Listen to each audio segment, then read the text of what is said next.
slot up until now, so that's like big win. Big win, Jared. He's the GOAT. We are live, Kijo. We are live. I wasn't notified. Yep. Even I wasn't. I don't know how we went live. I just like opened my phone and I saw we're actually live. I don't know how that happened, but hello guys, we're live for the Gulag 31. This is the actual Gulag itself. Yesterday wasn't the Gulag. That was just ASG bullying people's children. They had fun with it, and yeah. Now they are coming to face the actual music. And Kijo, guess what? They're very, mind you guys, I'm being accompanied to cast today by the beautiful Kijo. So how are you, Kijo? I'm good, and you, Cal. But more than that, I am excited because we are finally kick-starting off with the Gulag. We've got our 4 teams. They're locked and ready. But only 2 teams can make it through to those spots in the Pro Series next season. I don't know. Personally, I don't think I want to back anybody particularly. Hello, Diehard. I see you on the TikTok chat. The YT is live, so if you want to use the link as a watch party, you're free to do that. The YT is live, so you're good to go today.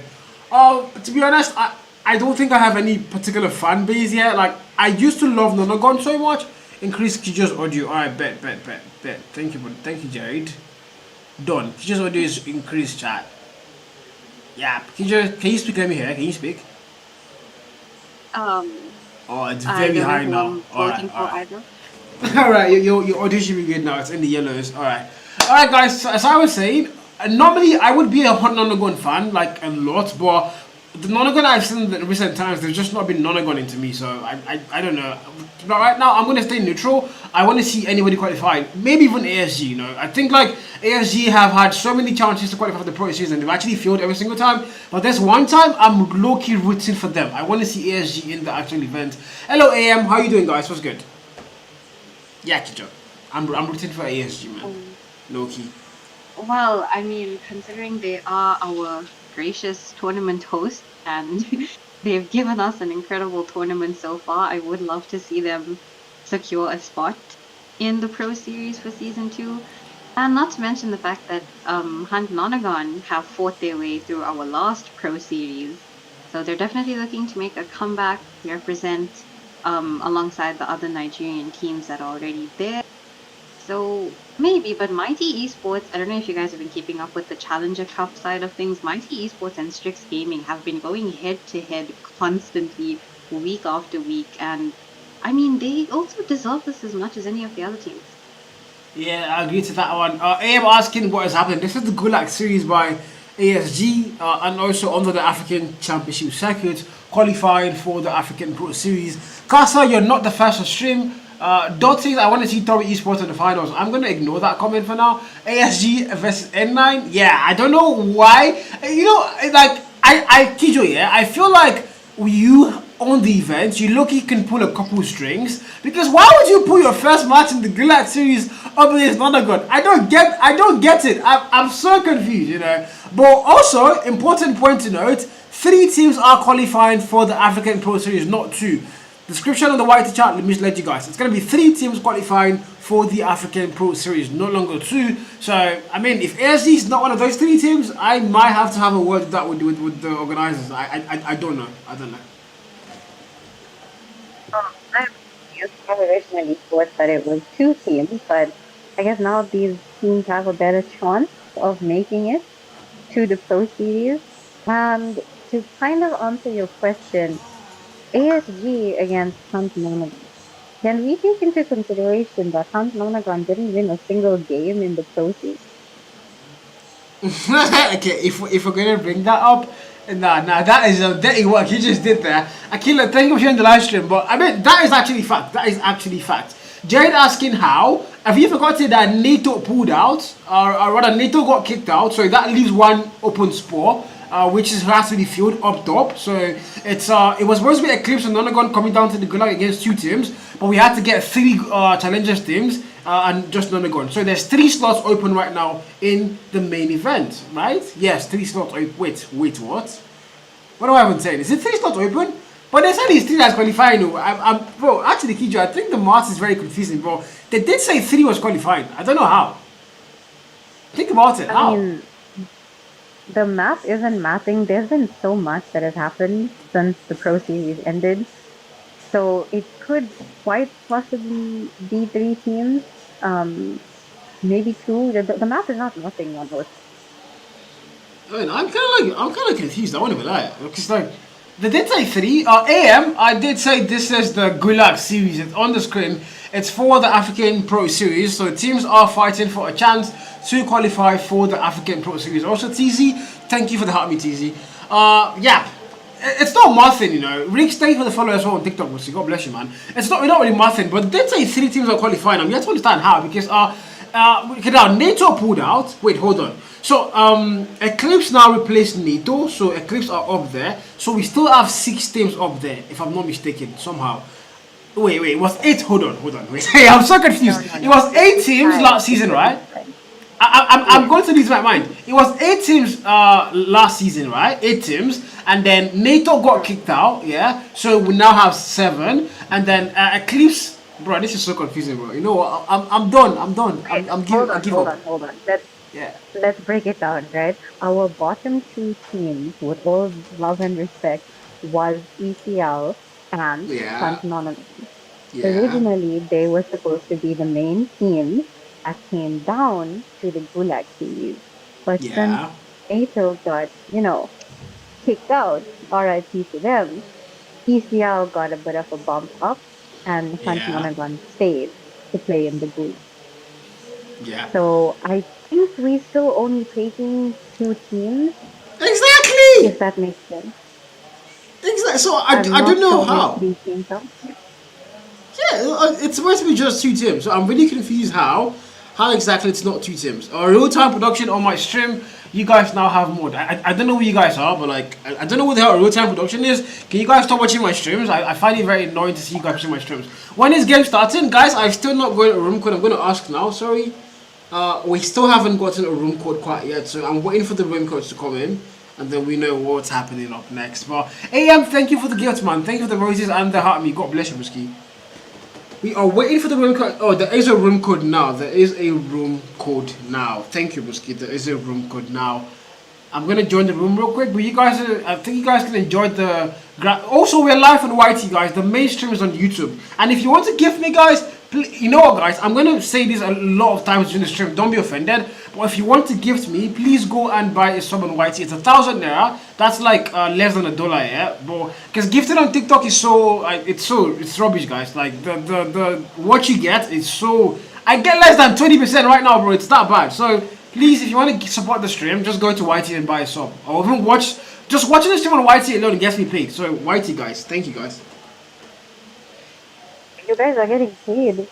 Yo, someone hit up real time production for another job. I want to get paid too, guys. Yeah, you know what, guys, we have to get So Kijo you paid know, as well. I'm trying to join the room right now. Sorry, hold on, guys. I should be in the room. What time is it starting? It's starting right now. It's starting right now. Something is burning. Did I leave the gas on? I think I turned the gas off. Should I go check? that's why my eyes are burning. That makes You'll be so fine. much sense. You'll be fine. Don't worry. You'll be fine. You'll be fine. Alright, guys, they're now in the lobby, and it's Mighty and Strix first, guys, not Nonagon ASG. So apparently that's our main event of the evening. And I'm gonna take out the brackets now so we can actually see all the main screen. You guys see my ugly face for a little bit there. I look chopped, I look so freaking chopped, but yeah, I'm gonna take my cam off again. Bye. Yeah, guys, Kijo, look at the lobby, man. The t-shirt you are wearing, I am glad your cam is staying off. I have never been more offended in my life. But speaking of our supporting teams, we've got Mighty versus Strix. So our top two teams from our Challenger series. And Yeah. yes, I've been keeping up with both of these teams. I know Alex has been keeping up with them as well, Diehard included. I'm surprised to see a different lineup. Hopefully, it works for both of these teams. Some familiar faces as well. We've got Toji, we've got Dre, we've got K Money on the side of Strix. Even Spider from Mighty Risk. I'm not sure where Bully is. Maybe he's still loading in, but we definitely got some interesting games ahead. Yeah. Hello, Jose Ariel Rodriguez. Welcome to my stream, Risky.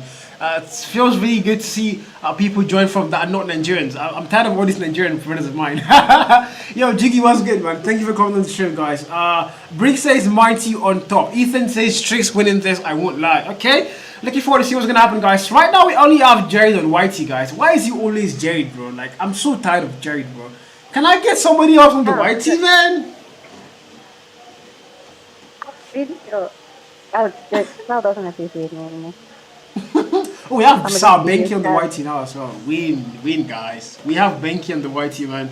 Now we have two people. If you don't know, Benki's the coordinator of Nexo Gaming, one of the main people there. So if you ever want to work with Nexo Gaming, he's the man to go to. Shevzi also on the Whitey. Big shout out to you, Shevzi. Thank you, man. Mona Lisa's active. Hi, Mona Lisa. Big fan of big fan, guys. We have 12 other people on the Whitey. Win. I was not gonna show on TikTok today, but like the reason I forgot why. I was showing on TikTok because I posted a video and I needed that video to get views. So and whenever I stream, I kind of get views. So that's why I did. If not, I would have not streamed on TikTok today. But yeah, we are live on Whitey as well, guys. Hello, Wally. Wally's on the Whitey as well. Numbers increasing. All of you on Whitey, welcome, guys. TikTok as well, welcome. I was gonna go live on Twitch, but not now. I'm gonna start streaming consistently every single day, very soon, every single day. But it's not gonna be CODM. It's gonna be a whole different thing, and I hope you guys, join me on my journey. But it's gonna be really big. Shevzi gifted a membership. Wait, what? Yeah, Shevzi's insane. He didn't gift anything, bro. He just typed it out, bro. Bro is on drugs, bro. That's a galaxy. Companies on Whitey, welcome, Risky. So, it turns out Garena players joined my stream yesterday. I didn't even know that. A Garena pro player in T1 joined my stream yesterday. I had no idea. I'm really sorry. I try as much as I can to pay attention to chat, but I always somehow miss a lot of like people joining and like gifts and all that. But you guys, from the bottom of my heart, you guys that watch my stream, comment, like the stream, send me heart me, you guys mean the world to me, I swear. Every single support means everything to me, literally. So thank you guys so much. God bless you. Senes is on my stream, guys. Senes, man. Senes from Garena, man. Woo! What's good, Risky? Guys, I think I'm like not letting Kijo talk and I'm just like talking too much, guys. Damn. Kijo, I'm sorry. You're good. It's your stream. I'm just here to keep you company so that you're not talking to yourself. You know, you got I'm just here for the vibes, guys. We're here. We're kicking off the Gulag. We're obviously waiting for these players to ready up so Cal can shut his mouth and get to us. I'm joking. I know we all want the game to start, but I mean, guys, don't shout them. Go online and message whoever in the lobby is your friend. Go message and tell them to don't shout them. Yeah, they started the game finally here. Hello, TC. Thank you for the roses. Why am I on this particular screen? What is this screen for, chat? Is that how the game loads now? Am I missing something? This looks so weird. Am I stuck? Terrence, thank you for the follow, man. Am I stuck right now? Bro, what is this? It could just be a lobby reset, maybe. I mean, this is African content. I don't know what this is. This doesn't look normal. Okay, oh, it was the game. It's the game. It's not me. It's not me. It's the game. That was so scary, bro. I was like, wait, what? It's not me, guys. It's the game. It's not. I was like so confused. The game already started? So I joined in late then. What the hell? Yeah, I changed graphics. Yeah, okay, yeah, thank you. I changed graphics. That's what I did. I made graphics high so you guys could watch the stream on high quality. That's what I did, bro.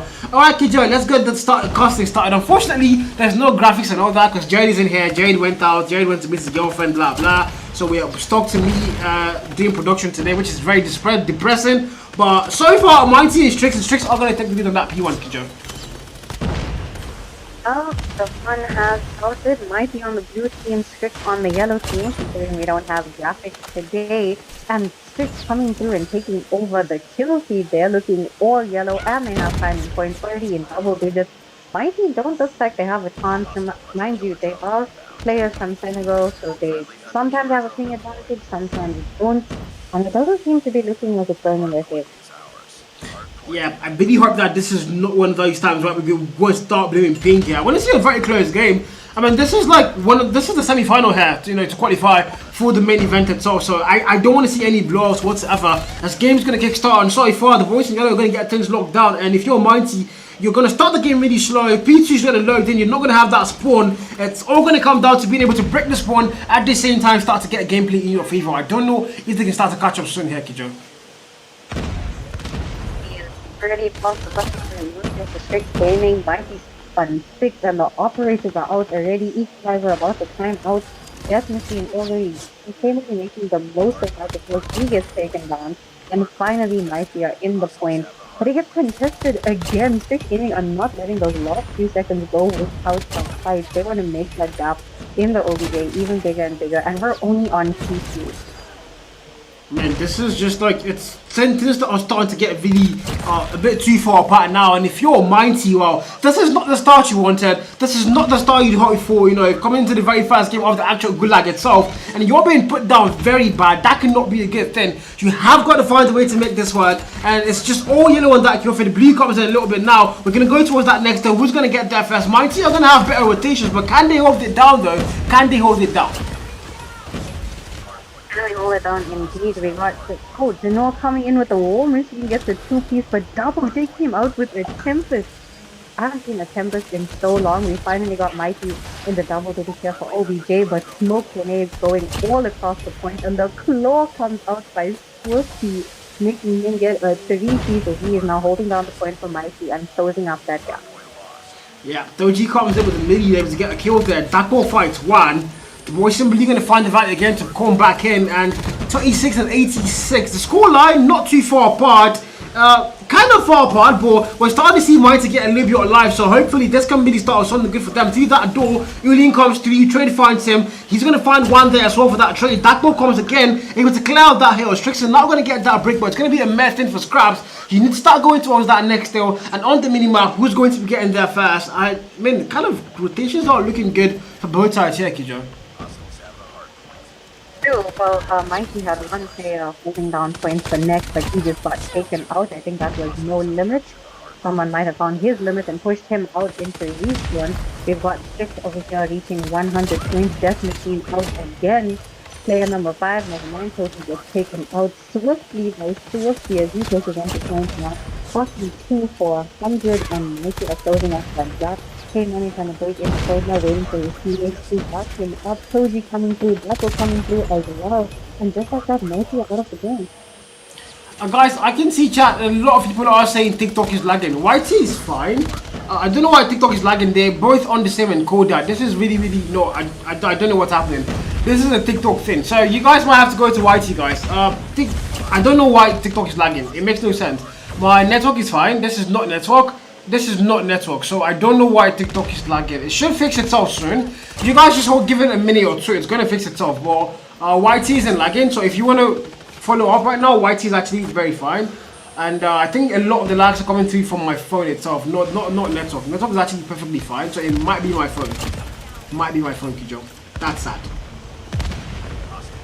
I am watching good, and YouTube does seem a lot smoother. There is no back the warning before streaming started. During the YouTube chat, give us some company here.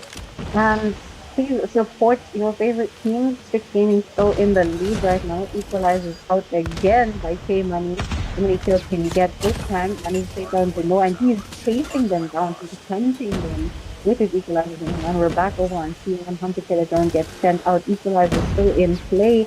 And T1 is completely full. Strix Gaming still has the lead. I mean, to be fair, this is like, Mighty started slow, and I think they're gonna start to make things work eventually, because right now they're starting to get a little momentum, and they are looking like they might potentially start to make that comeback happen. But if you're a Strix though, you can't afford to let that happen. P1 was yours now, you need to go towards that P2 and look at that mini-map. Who's gonna be getting there first? Potentially might be... Wait, are we going to P2? Yes, we are going to P2. That was a little confusing, bro. The spawns are going to get logged by Strix. So if you're Mighty, you don't have spawn, and you also don't have that lead. Eventually, you need to start rotating fast. Really. Definitely. And all of the operators are all totally changing with the 4-piece spawn, no limit with the Sparrow. Guys, enough. Upgrade job loaded. We have 15 loading on P2. Someone trying to bring in some scaffolding, but Phoenix said no, not today. He is holding down two different angles right now while his teammates are just running around. One CP to play OBJ, two is trying to break into the point, but he does not get that shot off the wall. And the point finally going in favor of Mighty. Last few seconds of stop time, and it's back in Strix's hands. What is happening? Man, this is Mandem won the kill fed or former player from Nonagon, and seeing him now at the Mighty lighting up, I kind of miss the guy. Rather on the Strix lineup actually, kind of miss him in Nonagon. He was one of the most key players to that particular squad, but I don't know, they just haven't, been the same without him since they left. Nonagon right now, Nonagon from last year would have not been relegated that easily, but yeah, it is what it is. They are currently in the Gulag, and their match is going to be up next, and 175-78, almost 100 point gap and counting, and if you're Mighty, you're still in that bad spot you started with. You might have started to get points, yes, but it's still looking like, you're really behind, and you need to find a way now to start to catch up. Strix are controlling how the game is being played. They have the map control, they have better rotations, the gunfight to beat one, and that might be a major problem, especially on a hard-playing map like this. Definitely. Well, Mighty are definitely trying to close off that gap there. K-Money coming through to get a two, but the Noah taking him out. Mighty are closing in on that 100 routes. They're trying to aim for 240. How the hell did you kill him on the floor? Like, where did your mercy that random now? Of only 89 players, he's taken out with the war machine in his hand. Absolutely unfair. And that 100 point gap is now clear as day. Yeah, 198.2, about to cross 200 here. They have to go next to do that though. Rotations are going to be very important. It's going to be something now on those comms. We have to get that next though. If you're Mighty, that has to be the most important thing now to you. You've lost a lot of scrap time. You've lost a lot of hard point time actually. You're losing the gunfight. The game doesn't look like it's in your favor whatsoever. You have to find a way back now. They know first to get there. War Machine, my fan player to top. They're able to get that kill somehow. I don't know how that happened. But that Machine is what wants to play now. Man, them finds one more kills. Part is going to get put down. It's all yellow all the way through. The 200 point mark still locked in. And if you're Mighty, you're not even at the 100 point mark yet. You've got to get that break somehow. You've got to start getting that point back up. Jordan gets popped out. Shooty finds one. K when he comes in. And the kill is going to be a mix of blue and yellow. But now the yellows are going to take it all the way through. Because Strix are not letting a single player in Mighty through those doors. And now on 50 and less than 20 seconds needed for Strix to close things off here on the hardpoint game. Mighty are really falling behind, side and pulling out the horses, hoping that the kills some of the Strix Gaming players only manages to get one, and the point ends in favor of Strix Gaming. They just need 10 seconds as 100 points have not even been reached for Mighty there. The buffers are being sold out. They're putting every trick from their sleeve, but they have a stick like that one. It's not even possible.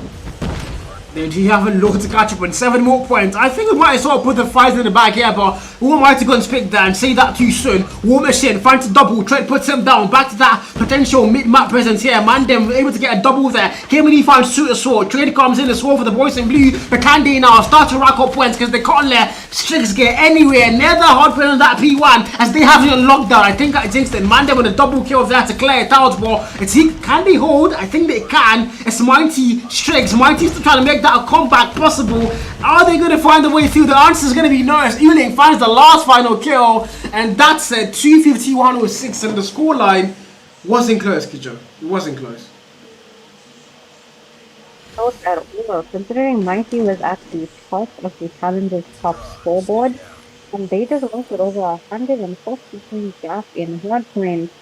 This is a very concerning here, but Strix Gaming coming to show that they're not going down without a fight. They're here to fight for their spot, and as we confirmed, I think there's only 2 spots left. But looking at the stats going into this, almost every single player on the side of Strix Gaming had 40 kills. You only have Dapo, who not that far behind. He's on 36, and the OBJ time consistent with 3 of these players.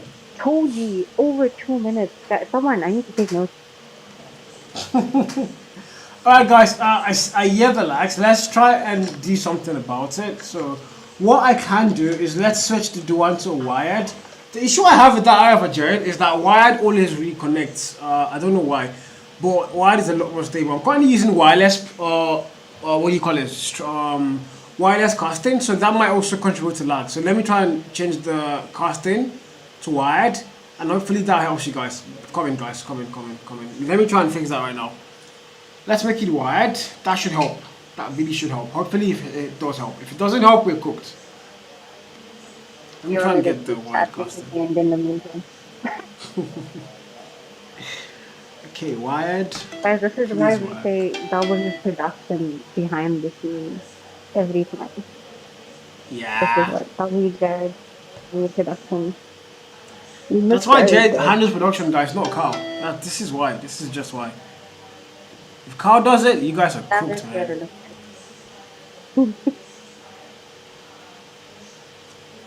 Okay. And this is where the problem starts. Wired is not even loading for some reason. Oh my god. But it was good yesterday though. What happened today? Was it because I increased the stream quality, you think? Let me see. Cancel this. Was it because It's I very increased good. stream quality? What did you have it on your It was medium, now it's high. Don't know if that's why. Let me try and your fix that real quick. graphics? Yeah, the in-game graphics, yeah. Yeah, why? Hmm? Why? Because high is like a lot better. It looks cleaner. So I was like, let me try high today. And yeah, it's not working. Okay, let me restart Nah. my Duan and see.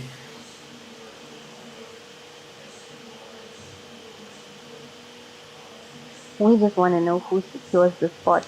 It's okay, even if we see pixels, it's fine. They can hear our voice. We'll tell them what's happening. Duan should work now, hopefully. This guy isn't working.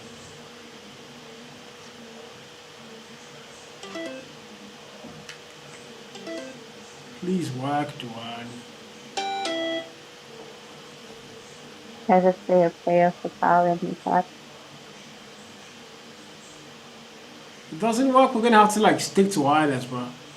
And hopefully it doesn't. Okay, wired is working now. Hopefully it stays like that. I'm gonna have to fix it real quick. Hold on. Fix it here. Alright, wired is currently working, so this should do the trick we need. This should do our trick. This should do our trick, guys. But yeah, we've seen the very first game, and that was Strix. I would say destroying Mighty Esports. And I don't want to like be the guy that says, "Oh, it was server," but like, I didn't really see, I didn't get to see Mighty Esports players at their finest. I know how good those guys are, so I don't know what exactly that was, Kijo. I don't know. It just wasn't like them. I just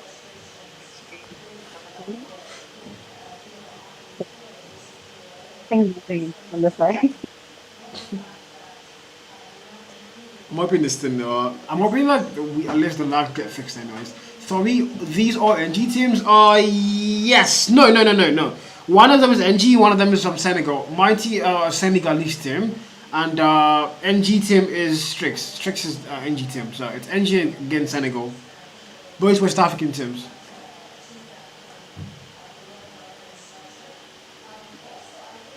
Yeah, Best Northwest of five, African team not today. BO3 guys. Best of five. Come again, Kijo. It's a best of 5. Yeah. Except they changed it, but it was a best of five yesterday. So I don't know. Did they change the rules? It was a best of five yesterday, guys. Should be a best of five as well today. Well, I guess there's only one way to find out. Wait, I'm actually hearing something. No, ASG is a Ghanaian team, but they do have a mix of players from Ghana and I think one player from Malawi. I think I'm not sure, but it's mainly a Ghanaian team. Guys, I'm hearing something that has not been confirmed. Wait, hold on, guys, hold on. Okay, it's not confirmed, but there was rumors of Nonagon forfeiting, but I think that those are just rumors. And ASG Mod was saying yes to that though, so he was confirming, but like I think it was more of a misunderstanding. So I don't think I don't think Nonagon forfeited, because if they did, that would be insane, bro. Imagine Nonagon forfeit, bro. Like bruh. Okay, guys, so this It is was why I more can't use important wired. than It's Nonagon. I think what? We can't use wired. no, It's I said paused right now. The wired just pauses itself, like automatically. We're in the game, but the wired isn't working. We can't use wired. My wire doesn't work. I told Jerry this before. It doesn't work. My dual wire doesn't work. I don't know why. It just doesn't work. Yeah, we're gonna have to go back to wireless, guys. Sorry. We are gonna have to go back to wireless. It's not working. Yeah. We're gonna have to go back to wireless. The game has started now, but it's not showing in your end. It's why it isn't working. I have no idea why. It's always been like a problem for me, or whenever I use the one. Probably drivers or something. It should be drivers, but like yeah, it's not working. I've done update and everything, but it's still the same thing. We have someone in chat ask us who is your favorite team here. Cal, do you have a favorite team? I don't have one. I don't have one. I doubt it. I don't have one. Oh, I think they. Personally, I think for the sake of the tournament, I'm gonna say ASG. You know, gotta show them some support. They haven't given up. They've registered. I know it's their tournament, but they've registered for every single challenger series, and they keep trying. They keep coming back. I don't know. I feel like they do deserve a spot. I mean, it is their tournament. Guys, I think we might. Okay, guys, we're back to wireless anyways. Wireless is going to work, but it's just the lags I'm trying to avoid now. My favorite is not 29 pounds. That's a big lie. I don't know, but I think we might have gotten kicked out of the lobby here by mistake, guys. Let me check. I think we might have gotten kicked out of the lobby. I have a couple of my friend list. Let me check it. Please tell me we didn't get kicked out. Of course, that's. I have a Strix player in my lobby. Yeah, we got kicked out, guys. We're gonna have to spectate from our side. Yeah. We got kicked out. While I was trying to reconnect, we got kicked out. I'm gonna have to spectate from our side. Hopefully, Toji has spec on. Because if he doesn't have spec on, then yeah, we're kind of cooked. If he doesn't have spec on, then we are kind of cooked. So hopefully Toji has specs on. If he doesn't have spec on, we are very, very cooked. Fingers crossed, we're about to find out. Fingers crossed. Wait. Is he appearing offline? I thought I just saw him. Okay. Toji, please, bro. Yes! Woo! That was close. We're gonna have to watch outside the lobby, guys. So this is an actual cast. It isn't an actual cast. Tell them to quit. I can't do that. I don't have the power to do that. Only the mods can actually do that. Okay, yeah, the 15-second delay, so we are gonna be behind. It's loading in. 15-second delay, guys. Let's go. Just the whole round. That's fine. Well, it looks like Mighty already has the first round, though. Yeah. That's interesting. It's this. Now I'm just repeating okay, now I can see the lags you guys are talking about. So it's FPS drops, and this is my phone. This is my I think it's because it's wireless, bro. I'm tired, man. My Duan, bro. Duan is acting up lately. I don't know why. This is what I've been using for forever. But apparently, since I haven't used it in a very long time, the software got a lot of glitches or something.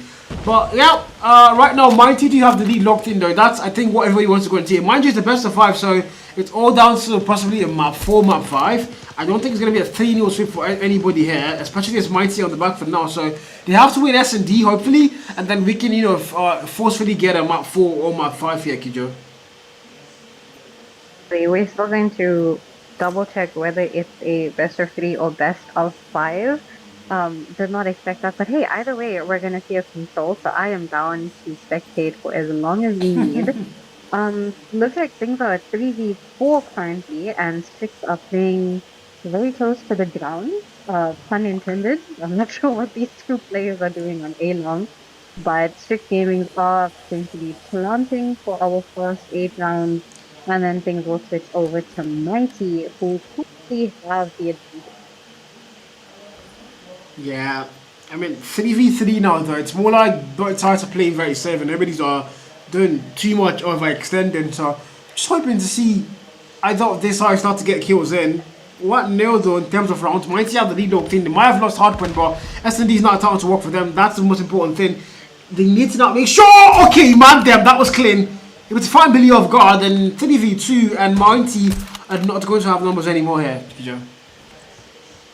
Yeah, Strix Gaming take the advantage, well, the life advantage, and Billy just went down. Billy was one of the players that I was looking out for in Mighty, and he got taken down so quickly. I forgot how good Nandem is with a sniper. Double takes out Swifty. Double gets taken down by Spider. It's a 2v1. Things are still in Strix Gaming's favor. Owning waiting on the floor as usual. It's so annoying that I can't see where the mighty player is. So like I'm feeling the pressure just as much as you guys. Yeah, me too. We have no idea where the mountain is, but Monday was to get the kill through with that sniper, and that's it. They are back tied up, and yeah, 1-1. We're going to round 3, where things are all equal, and it's all going to come down to who wants to get the lead a little bit more. But if you're mighty again, you've lost hard points. You need S&D so badly. If you're Strix, you're really comfortable right now, but you also at the same time you don't want to get too cocky. You want to make sure you start to get things even more in your favor. Win the map 2 in this best of 5, and trying to go to map 3 with that lead locked in. All the players from Strix are pushing a long side. Mandem is going to hold on flank. Oling is going to plant, and if I'm not mistaken, it's a 4v5 going forward because K-Money disconnected, and now Mandem's stuck in a 1v3 with his sniper. 1v2 takes out Swifty, only no limit, and one more machine pistol in hand. Denor coming with the flank to take him down. More than enough time to defuse bomb. Mikey up in the lead. It's a 4v5 though, that's the problem now. K-Money appears to have lagged out. Jiggy, that was K-Money, yeah? K-Money appears to have lagged out, and that can be very detrimental. But I mean, if you're mighty though, I think you'd be throwing parties right now because you now have the advantage in terms of numbers. But can you make it work though? Because we have seen S&Ds where 4v5s cannot be okay. The no, I'm gonna have to stay quiet now, Kijo. 2 kills found. No limit coming through to take out Mandem. Now, being stuck in a 1v4, ending his misery with a shotgun. Nah, guys, maybe you have to stay having fun with this. And the IG says we gotta come back to you again. Why the hell no, Brisky? Why the hell no? Hello, Mona Lisa on YT. How did you join YT, Mona Lisa? But guys, 3-1, and yeah. If you're Strix right now, you're not in a good spot. You have 1 player down, and it's all down to like, you have to make this thing work with just 4 players. And Deno's not letting that happen. He's been sniping everybody's asses all the way through. Swishy finds 1 more, and now it's Mandem in a comprehensive 1v5. Can he make it work? I mean, sure, with a sniper and a machine pistol in hand, I'm gonna say he can get max 2-3 kills. I'm not doubting the guy, but this is a scary situation. He didn't even get 1 kill. Oh my, I jinxed the whole thing. That is so unfair. Back shot came through.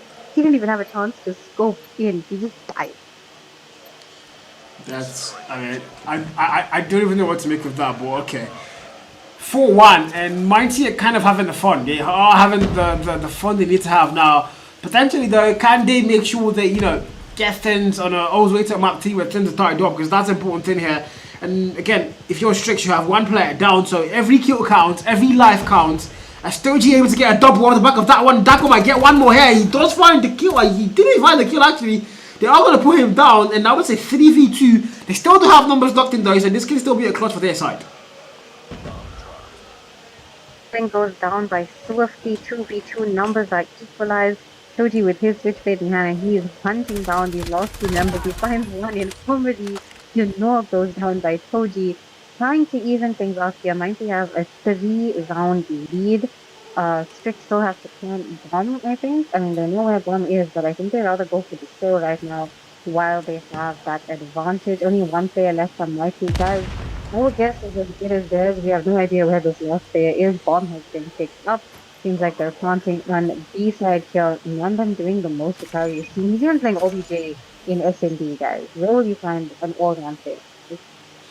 Yeah, bomb gets put down. Toji finds to kill 54s, and that's 2-4, and rounders hopefully starting to get close, because that's what Strix needs so badly. But mind you, they still have that 1-man disadvantage, so I don't know what to make of that one. I don't know if it can still work out for them here, but they have to start to find a way through this one.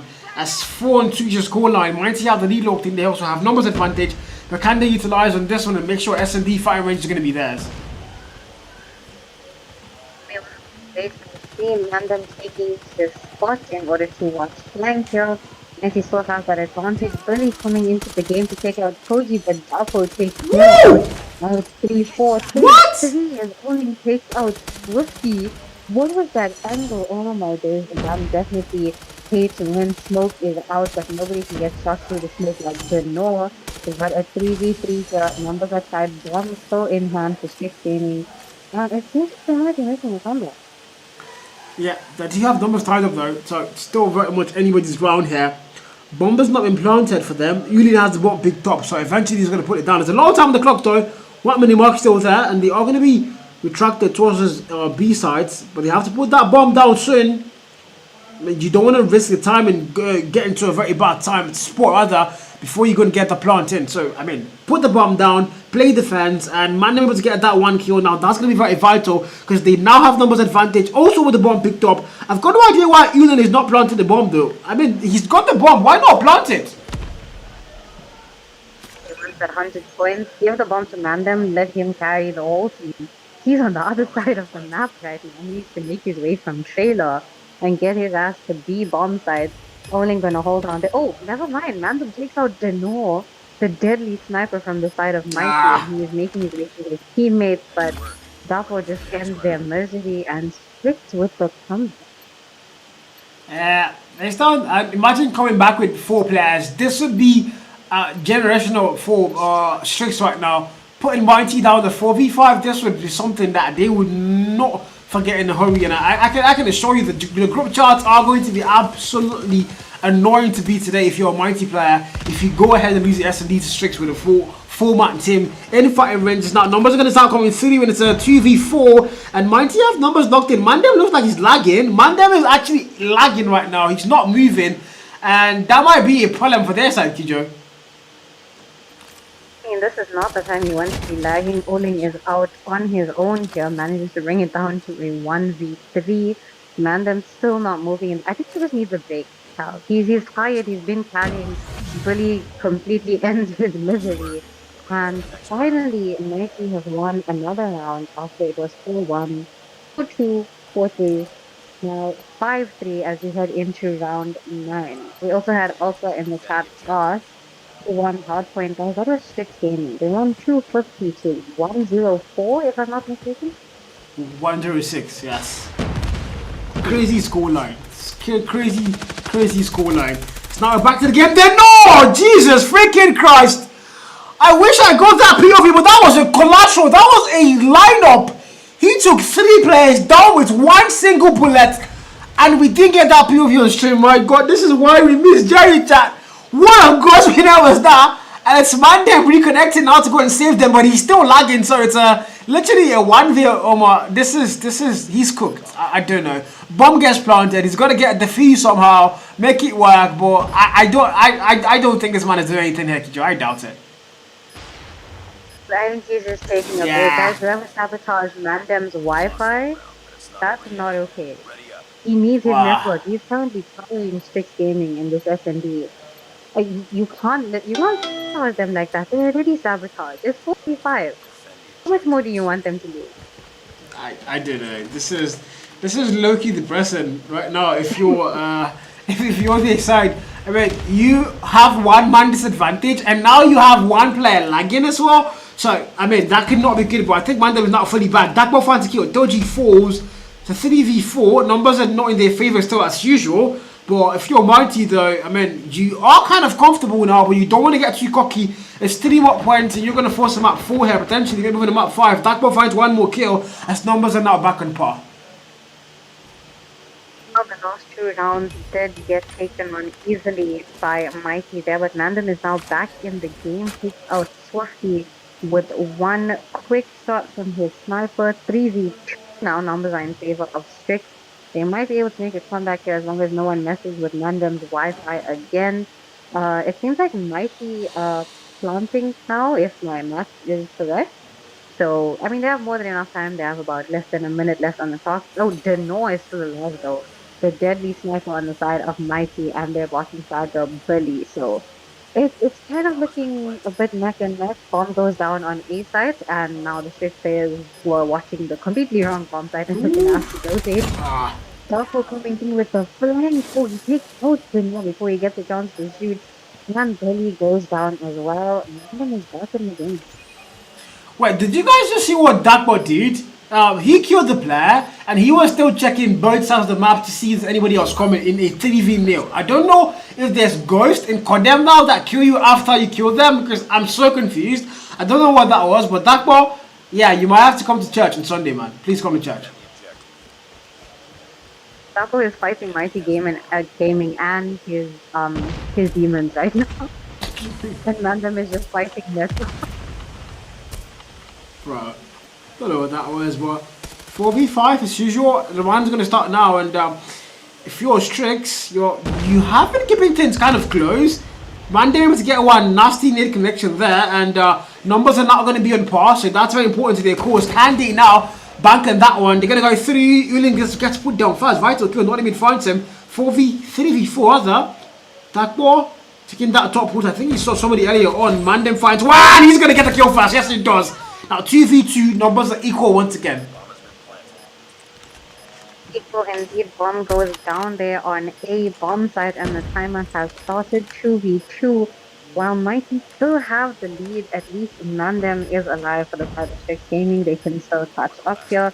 And Dapo goes down by Denor. His tricks did not work this time. Denor was well prepared on A long, but he is not watching his back, and neither is Mandem.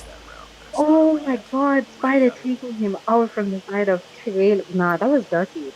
Guys, how many times is Mandem gonna ask us? I don't think I would actually count it, but it's been a lot. It's actually been a lot here.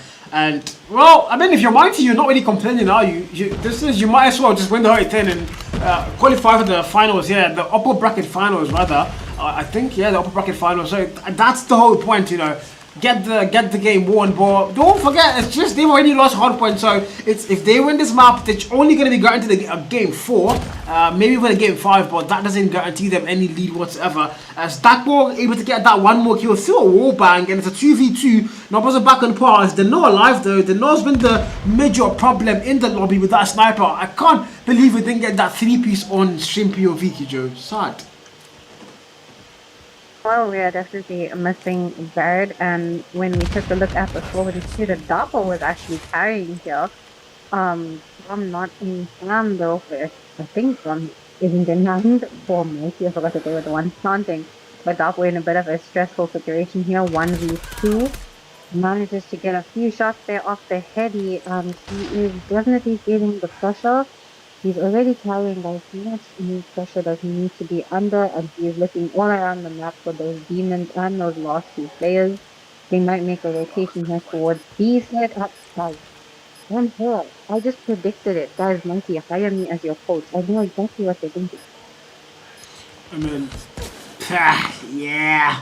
Taco gets put down. Kind of a final free kill there, but one more round and that's it. One more round and we promised a map 4, no doubt. One more round and we are surely promised a round 4, a map 4 rather. So if you're Strix, I mean, you need to first of all hopefully get your last player connected properly. Also hope Mandem stops lagging if you're going to control, because that's going to be a very heavy defended mode on your network, and of course being able to make sure you're playing together as a team. It's 4v5 again, the final potential round locked in, and Mighty just need one more round here to close things off, chat.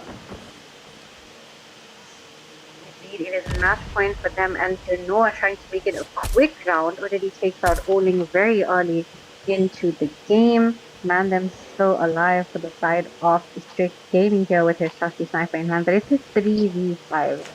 Looking like a bit of a tricky situation. Oh, Toshi takes out Birdie, but he gets taken out by Denor. The guy is absolutely unstoppable. Mandem, oh my god, what a swift kill there. Pun intended, as he's pushing out into jungle here with his sniper. 2v3, numbers kind of be equalized. Daco finds a player to put the bomb down. He might get 2. Yes, he does. Oh my freaking god, that was clean. And it's one final player that's going to get that clutch now for their side. It's only Denor in a 1v2 now. That was actually clean. Daco, can Denor be able to close things off though? That's what we're going to have to find out now. The bomb is not implanted. It's in a very bad spot. If you're Denor, you know where the bomb is. There's 34 seconds on that clock still left to play on this round. And Denor's going to find Dapo off that heady. This guy, major problem. And Mandem Alpha! What? Lost that round, but it's not over yet. Ready up. How? Where did the switchblade come from? Oh How? my goodness. How? The top two snipers in that whole game were about to go head to head in a 1v1. And Dino said, nah, I'm gonna make this quick. Pulls out a switchblade to end the FND in Mighty's favor. Oh my freaking god. I'm so confused. I don't know what that was. I need to rejoin lobby though. Oh, Dre, thank you, man. Thank you, Dre. Thank you so much, Dre. But what the hell was even that? Like, bro, did you guys did everybody see that, or was it just me, bro? Did everybody see that? That made no sense. That made absolutely no sense. I mean, okay, he was lagging though. To be fair, Mandem has been lagging the whole game, but like that side, Jesus freaking Christ! Wow. Now that hit marker is going to haunt him for the rest of the night. He could have gotten that kill, but nah, he was just tickling him. Didn't confirm it. Yo, Dano, the man that you are. We didn't get to completely see the stats. But I think Dano ended off with about 14, 15 kills, maybe? Oh, we didn't see that. Yeah, he had like 11. I think that was 14. 14. I think it was 14 kills. Sandwich asking what happened. You might need to rewind the. You're even a whitey. Yeah. Alright, guys. Sorry about that. MTN EMP'd. I don't know if it was only me, but I think it was nationwide because even Kijo also got EMP'd. I don't know what just happened. Everybody got EMP'd. MTN totally went off on my phone and on my PC. Like, totally. I don't know if it was just me, guys. Was it just me? Oh, Continent just got EMP'd. I'm not sure what happened there. Yeah, I don't think it was. It was literally general. Like, 1 minute I'm good and then boom, just like that. Everything just like vanished. Network vanished. Everything vanished. Is my phone phone has not reconnected yet. It's still on. It's 5G Wi-Fi. Phone hasn't reconnected. I don't know what the hell just happened. That was a bit scary. I have no idea what just happened. I'm actually sitting in darkness right now. It was a whole power outage. It happened. In Warrior B. Yeah, so it's not just me, bro. It happened to everyone. I don't know. Like everything went off entirely for like 5 seconds. Everything went off. My Wi-Fi went off. Everything went off, guys. Everything just went off. Behind you. So yeah, this is solar. It's not. This is solar. It's not even power. Dear God. Well, guys, welcome to Africa. I don't know, man. We need to leave Africa as well. We need to. Oh, that means the one is also gonna disconnect. Cause we exactly who pop EMP, bro. Like that's so weird. It means my screamer is also gonna reconnect since everything got EMP'd. Yeah, I'm gonna have to fix that. So come in, guys. Let me fix that real quick. Stop mirroring and do it again. Let's consider this guy real quick. Sorry guys, let me just get my Duan back on. Since we got disconnected, it's gonna have to restart itself. But the game is on. Apparently the game is already on. Bruv. That's mad. Out of all the games we missed, it's the control. Oh, your favorite game mode. Sorry about that. Welcome to AF. It wasn't your fault. I don't know how that happened. Like everything literally went off at the same exact time. Every single thing.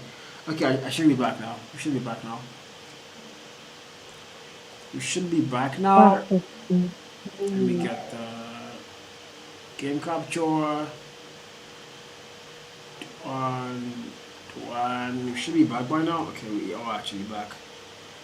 We're gonna be behind a little bit. Let's try and catch up real quick. Please don't kick me out game. Please don't kick me out game. Please don't kick me out as well, guys. CODM, please. The app we didn't get kicked out. Hopefully the lag also reduces on the actual FPS drops itself. I see it's still there. The FPS drops are still there, and bruh. At this point, just EMP the whole thing, bro. But we are back. We are back. I am going to annoy you for like 2 seconds because I can't see the screen on this. Okay, let me fix that. Should be the same issue. One new though. You might. Oh, okay. I know how to fix that. Full screen, share my screen. Yes, we're running up for 1-0 with Messi. Messi also in the lead. Um, we're There definitely you gonna go. see a map four though, either way, whichever way they go. It seems like Messi did not want to go down without a fight. They did not take that hardpoint loss very easily. And ooh, Dano coming through in control as well. Odin in hand. And what do we have here? We're in the second round. Strix are defending. Mighty is capturing. And Lord, they're okay. They're pretty close. Not too bad. Yeah, who won S&D? Mighty won S&D, chat. Mighty won S&D. We got EMP'd. Everything just literally disconnected on my end. I have no idea why. But yeah, welcome to NG, man. Welcome to Africa. Everything disconnected for everybody. Yeah, I think in the old Delta, literally, bro. Yeah, Mighty won S&D, so now it's 1-1 on the series score. And if you're, well, we did have, it was a 4v5, and also it was literally a 3v5, because Mandem also was lagging throughout that game. So it was a 3v5, so Mighty just had the way better, and, you know, it was literally their match to win. So if they didn't win that one, I don't think they were going to win anything else. But now they're on control, and they're going to get the very first round. Strix going to start in snow again, and this might be a problem going forward if they can't start to find themselves. But I mean, they have this round locked in though. 20v8 here, Kijo. Defending in control is obviously a lot easier to keep your lives, and Dano also trying to even things out here before he gets out in top Wow. begging, but manages to get the kill there. Mandem putting him down, something he couldn't do in the last round of that SMD. Bully going strong here in Laundry side. K-Money coming through with the nade, and now no more respawns left for Mighty whatsoever. 15v4, and they still haven't captured a single flag. Almost 3 ticks captured on the D. Less than, more than 20 seconds. And D is contested, guys. The pressure is on. Yeah, it is on. Mandem takes out Spider, and don't forget, it's one final player, 1v15. It's going to be Billy. Look, it's coming suicide, yeah, that's understandable. You don't want to let them fit their ops, and that's it. GG's. It's 1-1. They're tied up. And Fred asking what server. How am I supposed to know that, Brisky? I've got no idea what server they're playing on, but yeah, I mean, right now, it's kind of even about tied because Mighty started well, Strix not tied things up, and we're going to go to a round 3 where it's literally 1-1, can still be anybody's game. Chenji says it's NG, okay.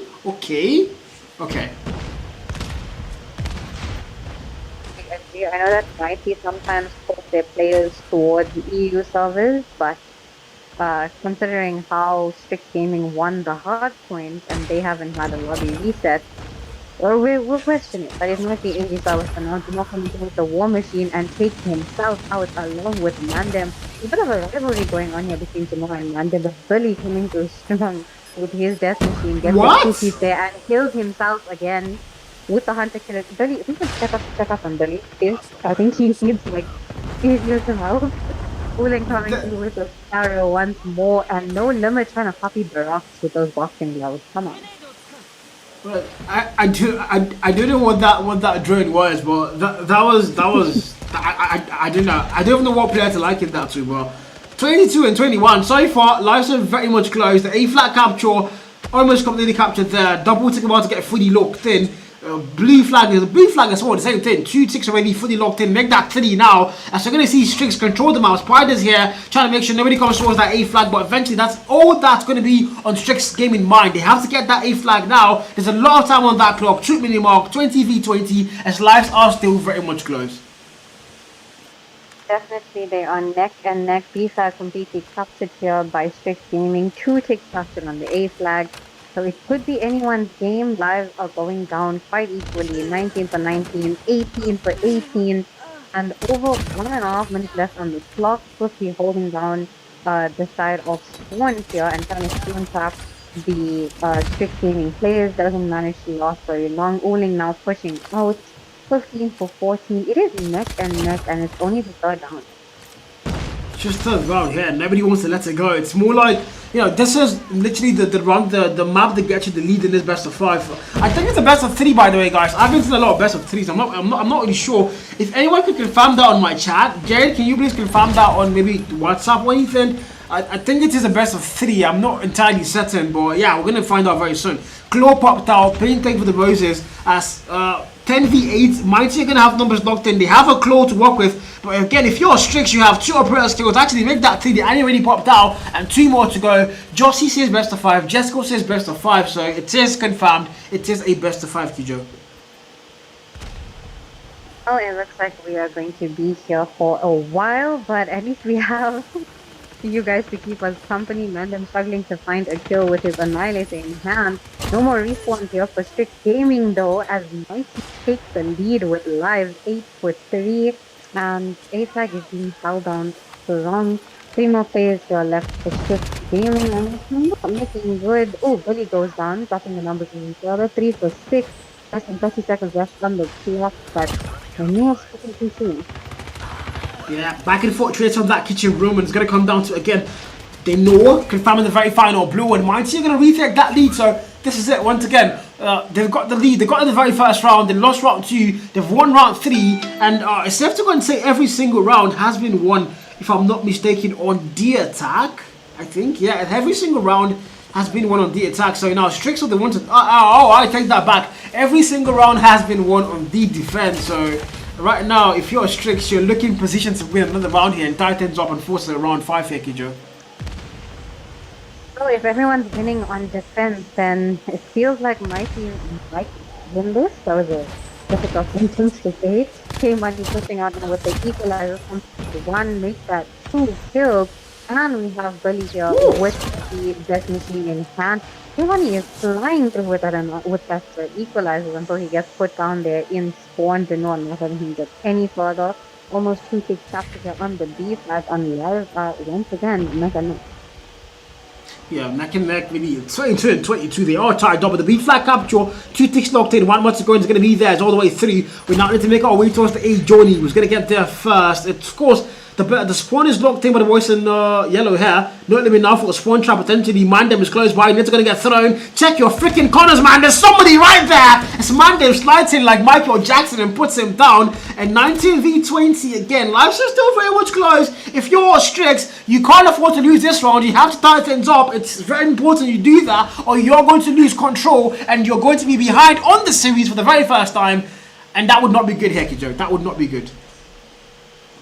We are going to see a map 4 regardless, but series overall points is sitting at 1-1. So this could be a deciding factor on whether or not we see in map 5. You can see that Benoit is holding on top bedroom once more. He seems quite comfortable in that spot until he jumps out, and we've got most of the Mighty players sitting in pool, hoping to have a chill round, but their lives are not looking that good. 8-16 in favor of Strix Gaming, and they are holding it down. Tried for the spawn trap there, but OG did not get that successful.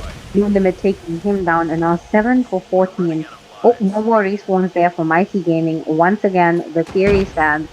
Defending side is going to win. Yeah, it might be 2v2 here. That's rather 2-2 on the score, right? I take that back. 3v13 though, Spider guys in towards that pool side. He's more really the best fight. There's 2 players looking towards him right now. There's 2 players behind him as well. He's in a very tight spot, able to get the 1 kill. Might make that a double, almost confirms with the trade finds him. And now it's 1 final player in a 1v11. Punching gloves popped out and not a single value found. As we are going to be going to around 5. And well, Mighty Esports this time around are going to be playing defense. So can they just end things on the defense for good, once and for all? We're going to see our first attacking round win on this control rain map.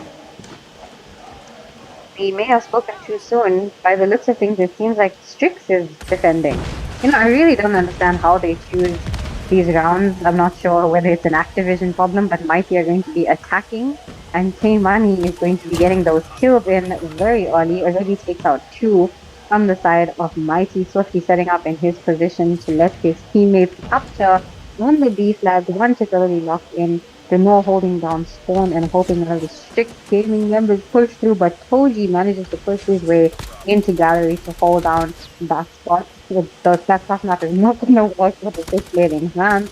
And 2 ticks captured, almost 3 ticks captured. Lives are 24 for 24, and B flag already down the journey. Really fine to kill. Man, them comes 2 fights for the score. It's going to be all Rambish towards that top laundry, and the boys in blue kept dying to that, man. They keep falling like flies. They're not being let to leave the B side even. They need to go towards the A flight now. And if you're Strix, well, you do have life count locked in. You might as well shut down Mighty, but it's all going to come down to that A flag and the total defense you are going to expect for sure from Strix there. So Mighty Esports, man, can they find a way to go and end things in their favor here, or are we just going to see every single round in control, won by defense? Strix Gaming with a lead in the life advantage, make that 6, make that 7. Okay, guys, the numbers are just decreasing here at this point in time. We can see Strix still has their life advantage while Random pulls out an Annihilator, goes through the enemies, pushing right their spawn, takes out No Limit. You've got a Purifier in play, a War Machine in play as well from the Noah, who hopefully does not kill himself. Teammates backing him up here. Smoke is thrown 13 to 17. The back is getting closer, and Random still has his Annihilator. Oh my god. 11 lives to get invited close now, though. He said this can't be the actual turning point. If you're the boys in blue, you can still end things. I think that jinxed the equalizer comes out to play. First skill found. Tempest still finding value there. 9v14. And if the boys in blue, mighty. How mighty are you? Can we find that now? Kieran, he towards that top bedroom. Find another kill to wrap it up. It's a 6v13. There's no more respawns. It's now or never. If you're Mighty Esports, you have to wake up. You have to make whatever calls you're going to make. You have to do it exactly now. As it's still Strix. They're going to slow things down a little bit now. There's a death machine now for Billy. Can he find vital value? Goes towards kitchen room. There's one player in money room. I don't think he's going to find a player. Check your freaking corners. How did he win that gunfight, Kijo? Improving to be more powerful. It's got 3 ops in play here from the side of Mighty. 4 players alive. 1 op goes down. Another goes down. And now it's only the Annihilator in play from No Limit. 2v8. Not an impossible situation, but definitely difficult. And I have jinxed it once again. As Strix Gaming take the W for control. It's almost like we're seeing a pattern here, Cal. What was that Annihilator from Not Limit, though? That was... bruh. I like to throw shades at my friends who are players, but I'm trying to be nice today because, like, I've had a lot of lags, and I don't really have the right to be toxic today, guys. I have to be nice.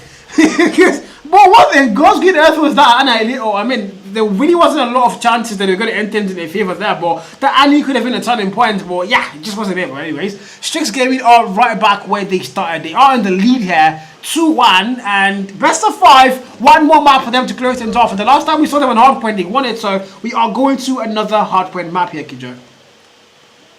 Definitely, Strix Gaming are a lot stronger with regards to their respawns, and we can see Team Money absolutely carrying his team. They're the only player from the side of Strix to get 30 kills, but every other player is above 20. So that's actually really good stats. They're balanced stats from the side of Strix Gaming.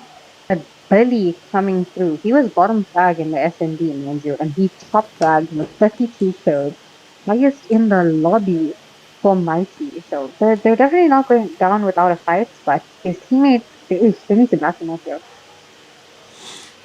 Well, we are going to find out what's going to happen anyways. Now, the funny thing is, we're going to a hard point again. The last time we saw hard point, Kijo, the score was 250-106.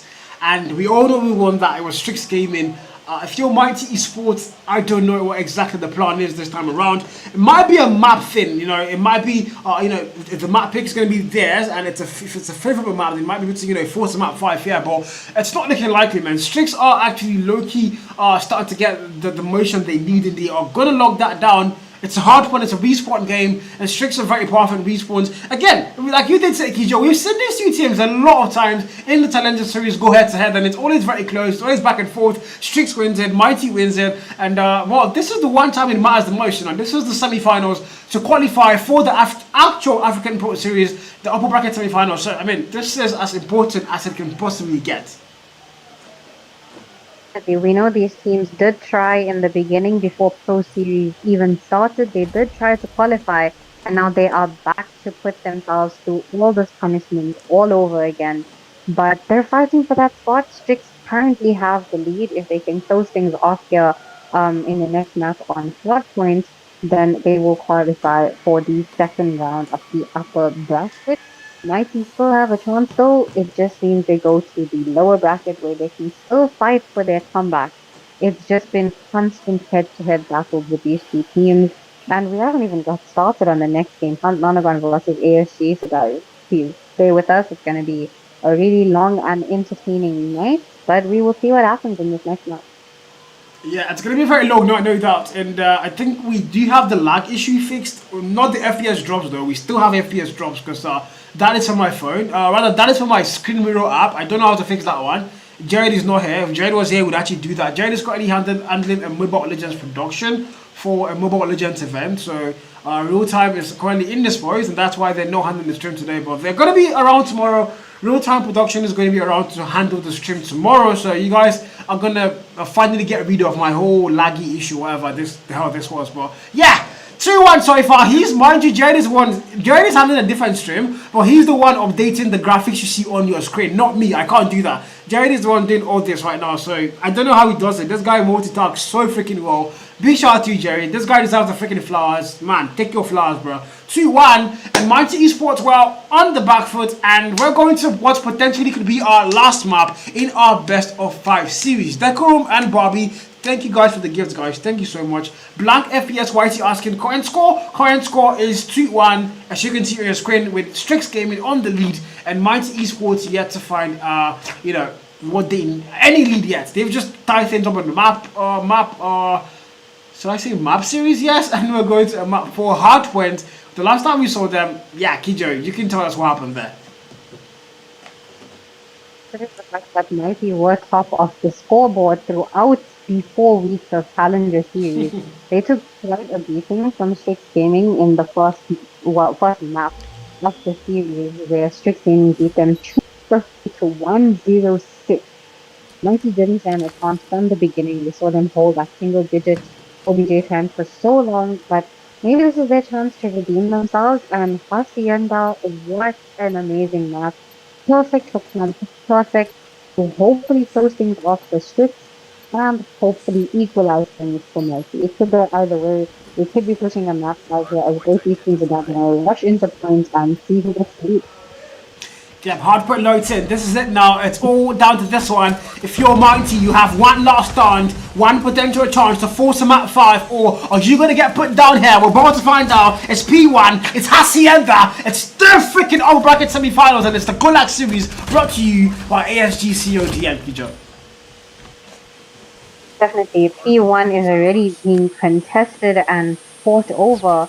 You can see Mighty trying to get that equalizing point there as they took the point over from Strix Gaming, trying to catch up on that very first kill. Toji coming through with a 3P through the smoke to clear out the point of any more Mighty members, while Strix takes the lead once again. They're meeting that 20 point mark. The chaos has just started, 20, 23 and counting. Once again, leaving Mighty in the single digits. Last game they were stuck on 6. Now they're stuck on 8 as the rotations for P2 are going to go into play. So you can see from the mini-map here that neither of the teams have rotations, but seems like they're moving towards it. Yeah, it's going to be the Voice of Blue getting there first. That's not something they normally do, so can they start to hopefully, get the lead back in their favour here? That would be very vital point of their cause. Can they do it though? That ball comes to be finds the kill. Master gonna get put down. Not to be finds a way through that door as well. The trade finds him, and it's all gonna be yellow on the kill feed now. As Strix is gonna get there, break the hill, claim the better spawn on driveway. Not the better spawn, I take that back. Rocks does happen to be the better spawn, but they do have driveway. They have Riverside locked in. So if you're Mighty, well, you rotated first and you've been shot out, and 40-14 is the current scoreline. Definitely, as these Mighty are on these double digit score very early into the round. They're trying for spawn here, but Nandem is holding them down with the head glitch off that because Team Money was holding down the front, stopping any of the Mighty members from entering. As Strix Gaming reached that 50-point mark, Mighty are nowhere to be found near the point. They're going to contest it, and they get those last few seconds of scrap, while Strix Gaming completely ignore it and they're pushing over for T3. But Team Money wants the chaos. He's pushing for all to get those kills, and those last 3 seconds on point. T3 have already been snapped up on the side of Strix Gaming, but Mighty are now pushing through here. You see they're breaking in from the front. The smokes are out, the concussions are out, and they're looking to contest the point, but Strix Gaming are holding it down strong. Yeah, things starting to look really bad here now. Tempest comes through for that ball. Purifier still War Machine for Denor as well. This player, vital to this Search and Destroy. On that last game, we saw them. For, I mean, right now it's hard points, it's respawns in. Can he still be the one to save them? But he's going to need a lot of help. Equalizer comes through as well now for K Money. Might get a lot of value. Whenever the man pops out of that thing, he assured a nasty double piece, maybe triple piece all the way through. But not limited for on the 6 skill mark. Struggling to find value. And he's going to start to, he's going to eventually need to start helping the team if they want to make anything work here. 69-24. And I would argue this game is much closer than it was on the first hard point. We can see that Mighty have definitely learned from their mistakes, but those last few seconds on P3 are going to go in favor of Strix Gaming as they hold it down. Koji tried to use a move for P4 there, but he gets put down by Mira, who is holding down points for his teammates to arrive. No limit with his Annihilator in hand, gets taken down by Darko from a window side, and Mass pushing into point now to give points in favor of Mighty. Koji put him down though, and it's constant back and forth between fighting over P4. We have Mighty having to reach 30 and closing in on 1 P3. Yeah, that was a nasty break there. Taco comes through to hold it down for them. Double kill found. Equalizer is still standing though. He can't go to the stairs. Going the wrong direction, my friend. They're behind him. He's going to go the wrong route to circle all the way from behind him. I've got no idea if that's a good call, but the very fast kill found might get a lot more now if he's able to get down time, but the equalizer expires, and now the SMG back in hand. Switchblade popped out. Might get a double there. The answer going to be no. Yulin shots him down, and 88 against 39, and still, Strix Gaming, they're going to get that lead locked in, and if you're Mighty, well, this is P4, and you're still not having able to start things up.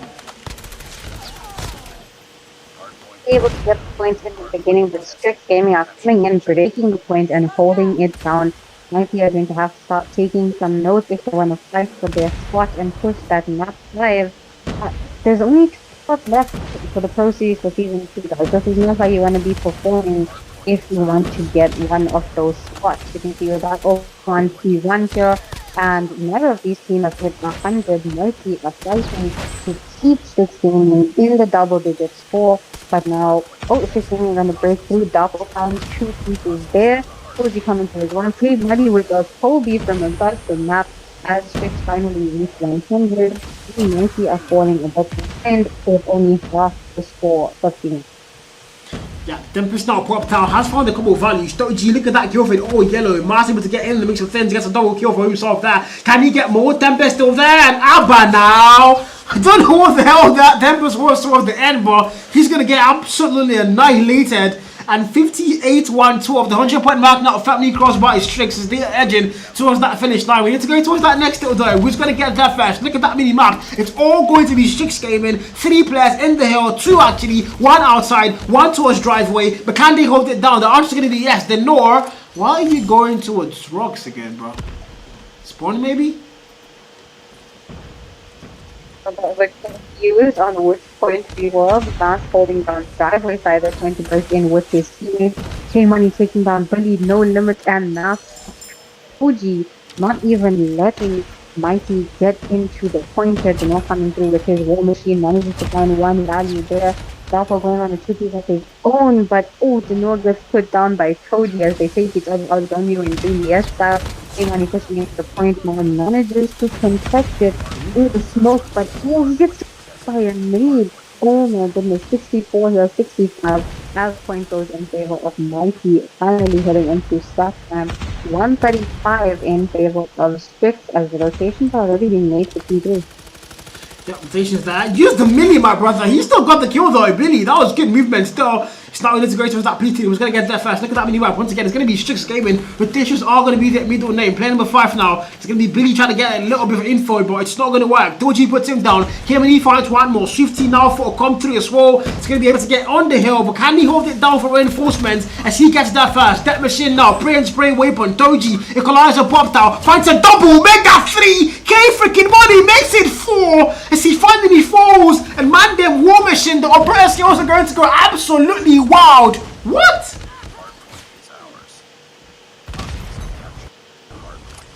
And now Strix Gaming are holding down P3. The other side of the map. We can see Uling holding down point, playing that early baseline, sends a hunter killer drone out the proper way without killing himself in the process. K-Money still going strong as he manages to get another 3-piece with trade in hand. Mostly coming into contesting with teammates, but Strix are holding down the point incredibly well here. 160 on the scoreboard for them. 90 climbing closer to 90 here, heading into scrap time. We're going to move things over onto P4, where it's Gaming have already set up shop, but Mighty are pushing in for those spawns as well. Yeah, spawns are going to be very important, don't forget that. But now time starts to count and there's going to be a contest both sides.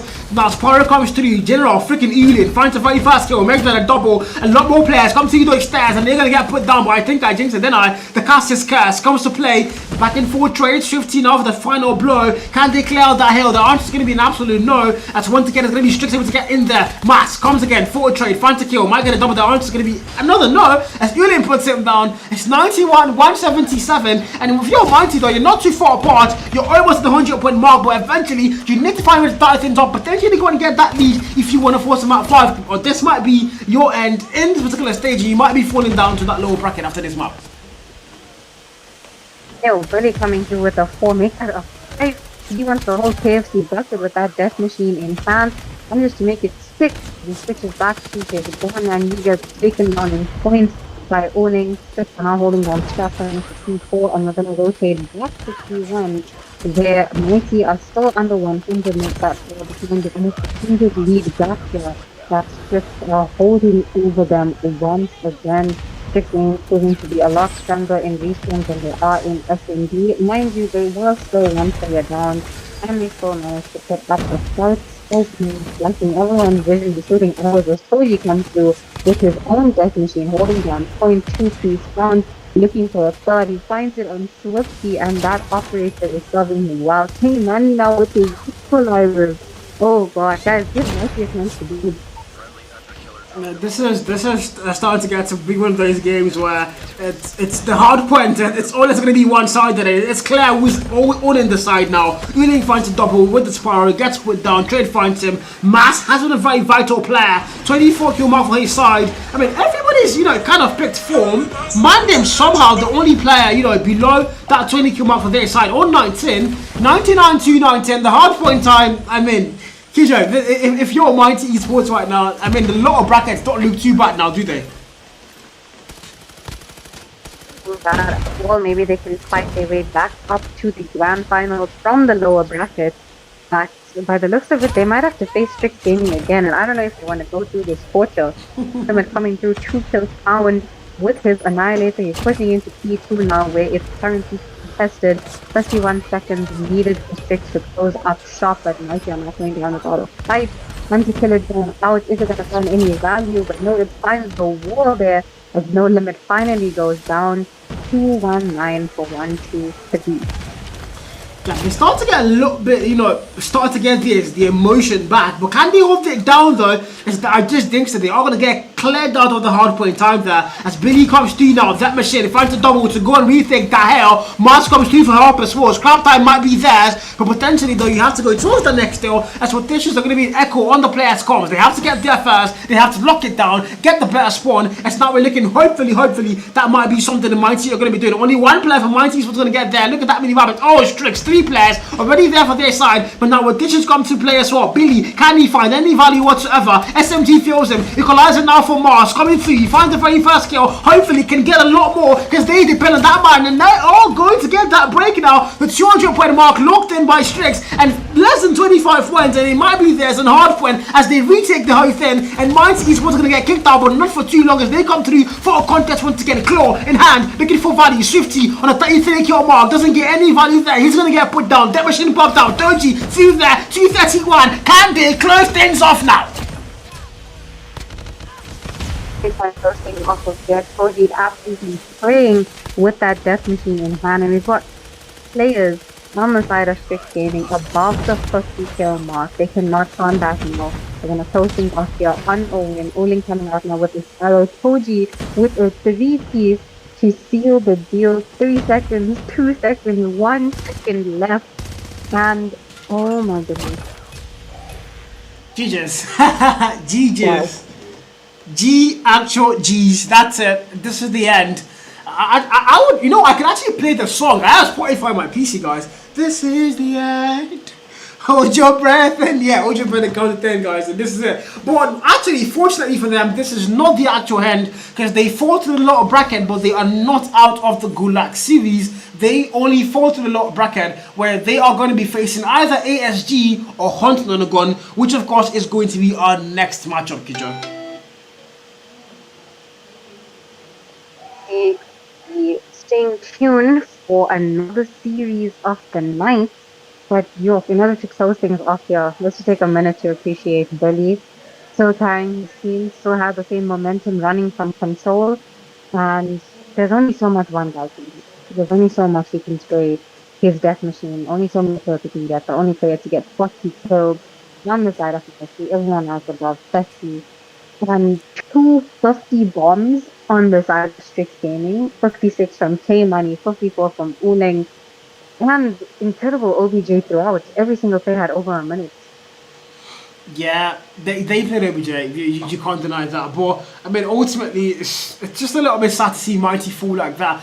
On paper, Mighty again, not even on paper. I mean, what am I saying? From what we actually haven't seen throughout, the actual event itself, the Challenger series, all the way here to the main event, these guys have been flawless. They've been so good. They're in top two. They're very close. So I'm just really surprised to see Mighty get, should I say, obliterated this badly on hard points, which wasn't that close. But especially for the fact that Mighty Esports do happen to be a good hard point team. So I just don't know what happened today for them. Strix were just a lot better, a lot more technical, and they just claimed the whole thing easy peasy, and it's all there. So well, we're making our way to game 2, but talking about game 1 again, if you're Mighty though, you don't really have to fret too much. You're on the lower bracket, but there's still a chance for you to qualify for the grand finals itself, and of course qualify for the actual African Pro Series.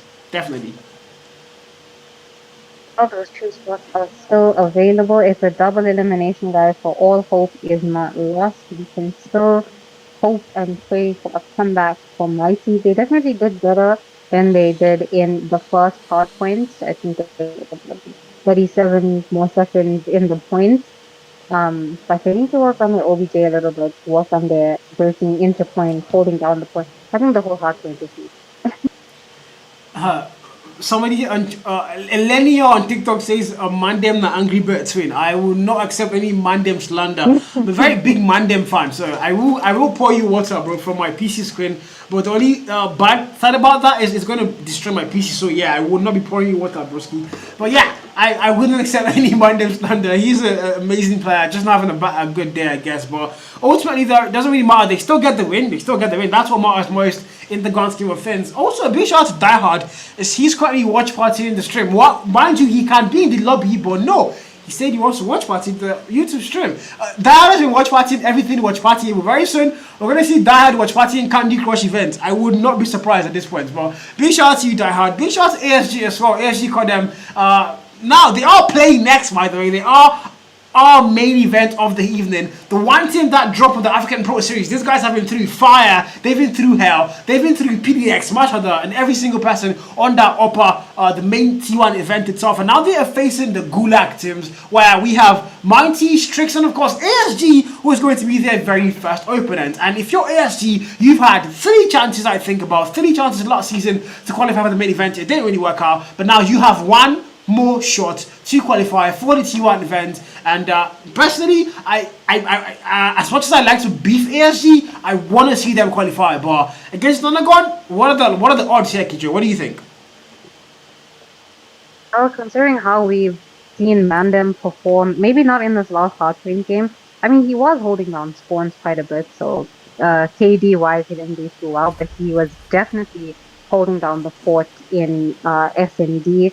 So Nonagon did technically lose a very strong player. I'm not sure how they're going to go up against ASG. Maybe this will be the first series that they win. No, Nonagon hate, guys. I'm just stating that. We have yet to see Nonagon win a game. And I really want to see a Nigerian team do well. We need more Nigerian teams in the Pro Series. And we also need ASG in the Pro Series because, I mean, hey, it's sponsored by ASG. So I don't know. It's kind of a conflicting situation to choose a side here. Yeah, the hashtag free angry is still something, by the way. It's still trending. Hashtag free angry. That was something we saw yesterday, and oh my god, that was a crazy stuff. But we don't talk about that. Anyways, guys, big shout out to all of you watching the stream. We have over 50 on TikTok, and we had over 50 on YouTube as well. And thank you guys so freaking much. God bless all of you that came to support the stream, to support the event. We can't wait for the main event to restart and we start getting actual production. But speaking about production, tomorrow's stream is not going to be handled by Carl. Thank God. Praise be to God. It's going to be handled by a real-time production, so it's going to be professional and it's going to be top notch. It's not going to be this half whatever this is that I'm doing right now. So yeah, big shout out to real time as they come in tomorrow. And I'm tired of giving dad shout outs, man. Big shout out to Kijo, by the way, guys, my co-caster today, Kijo CODM. You guys can go check her out on TikTok, Kijo CODM. She posts content, really funny clips, by the way. And yeah, you guys want to go support her, guys. And Miney as well. That's crazy. Yeah, the number one, well, the ex number one MSH fan, according to his bio, Miney has been in like almost every single stream that we've done for ASG, even for Yeah. the tournaments that we've done in the past. Like, I think he might be the number one junior Miney fan. Guys, so please give him a follow as well. And to anyone who's been in the stream, whether you're supporting teams or you're supporting us, it's W to you guys, the viewers. We don't ever get to appreciate you. No, we actually, I mean, big shout out to all of you that actually watch streams. I do see a lot of you. I do see a lot of you that actually watch all the ASG streams. I do know Pakubo, the Rage Beta. I just found out who that actually is. It's NSH. If you guys don't know what NSH is, it's always on my streams. Miney as well, always on the streams. Even me, myself, I'm always on the streams, guys, even when I'm not casting. So, all the casters, me, Black, Kijo, we're always watching the stream, even when we're not casting. So, big shout out to us too, bro, you know. It's not easy to watch streams. But big shout out to all of you that actually come in and watch the streams. Big shout out to 4G for sharing the live stream as well. God bless you, man.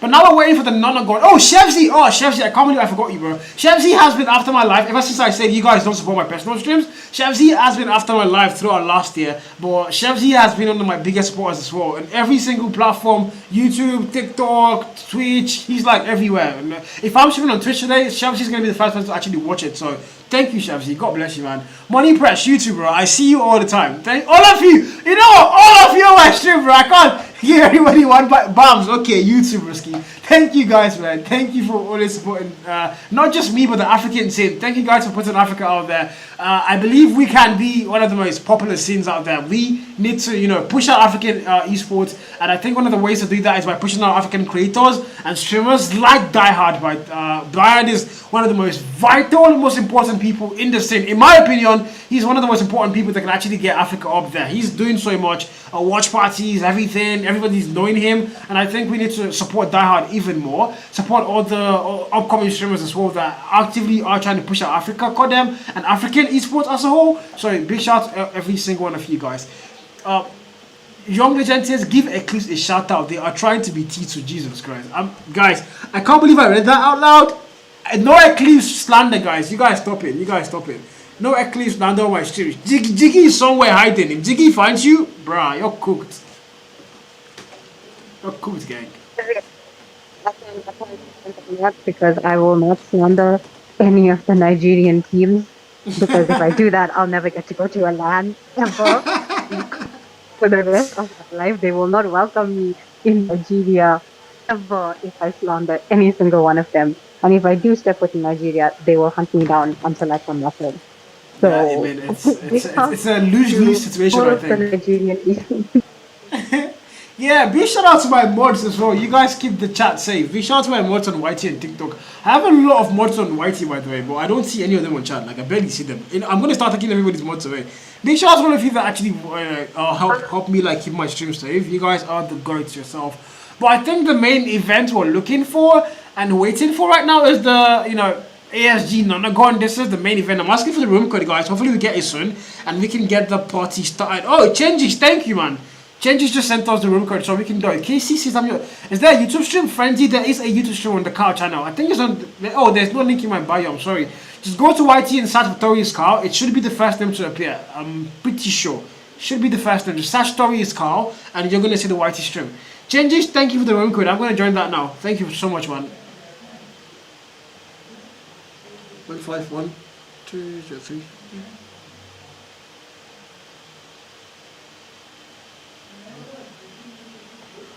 Okay, we are in the lobby, guys, and oh, everybody's in lobby, Kijo.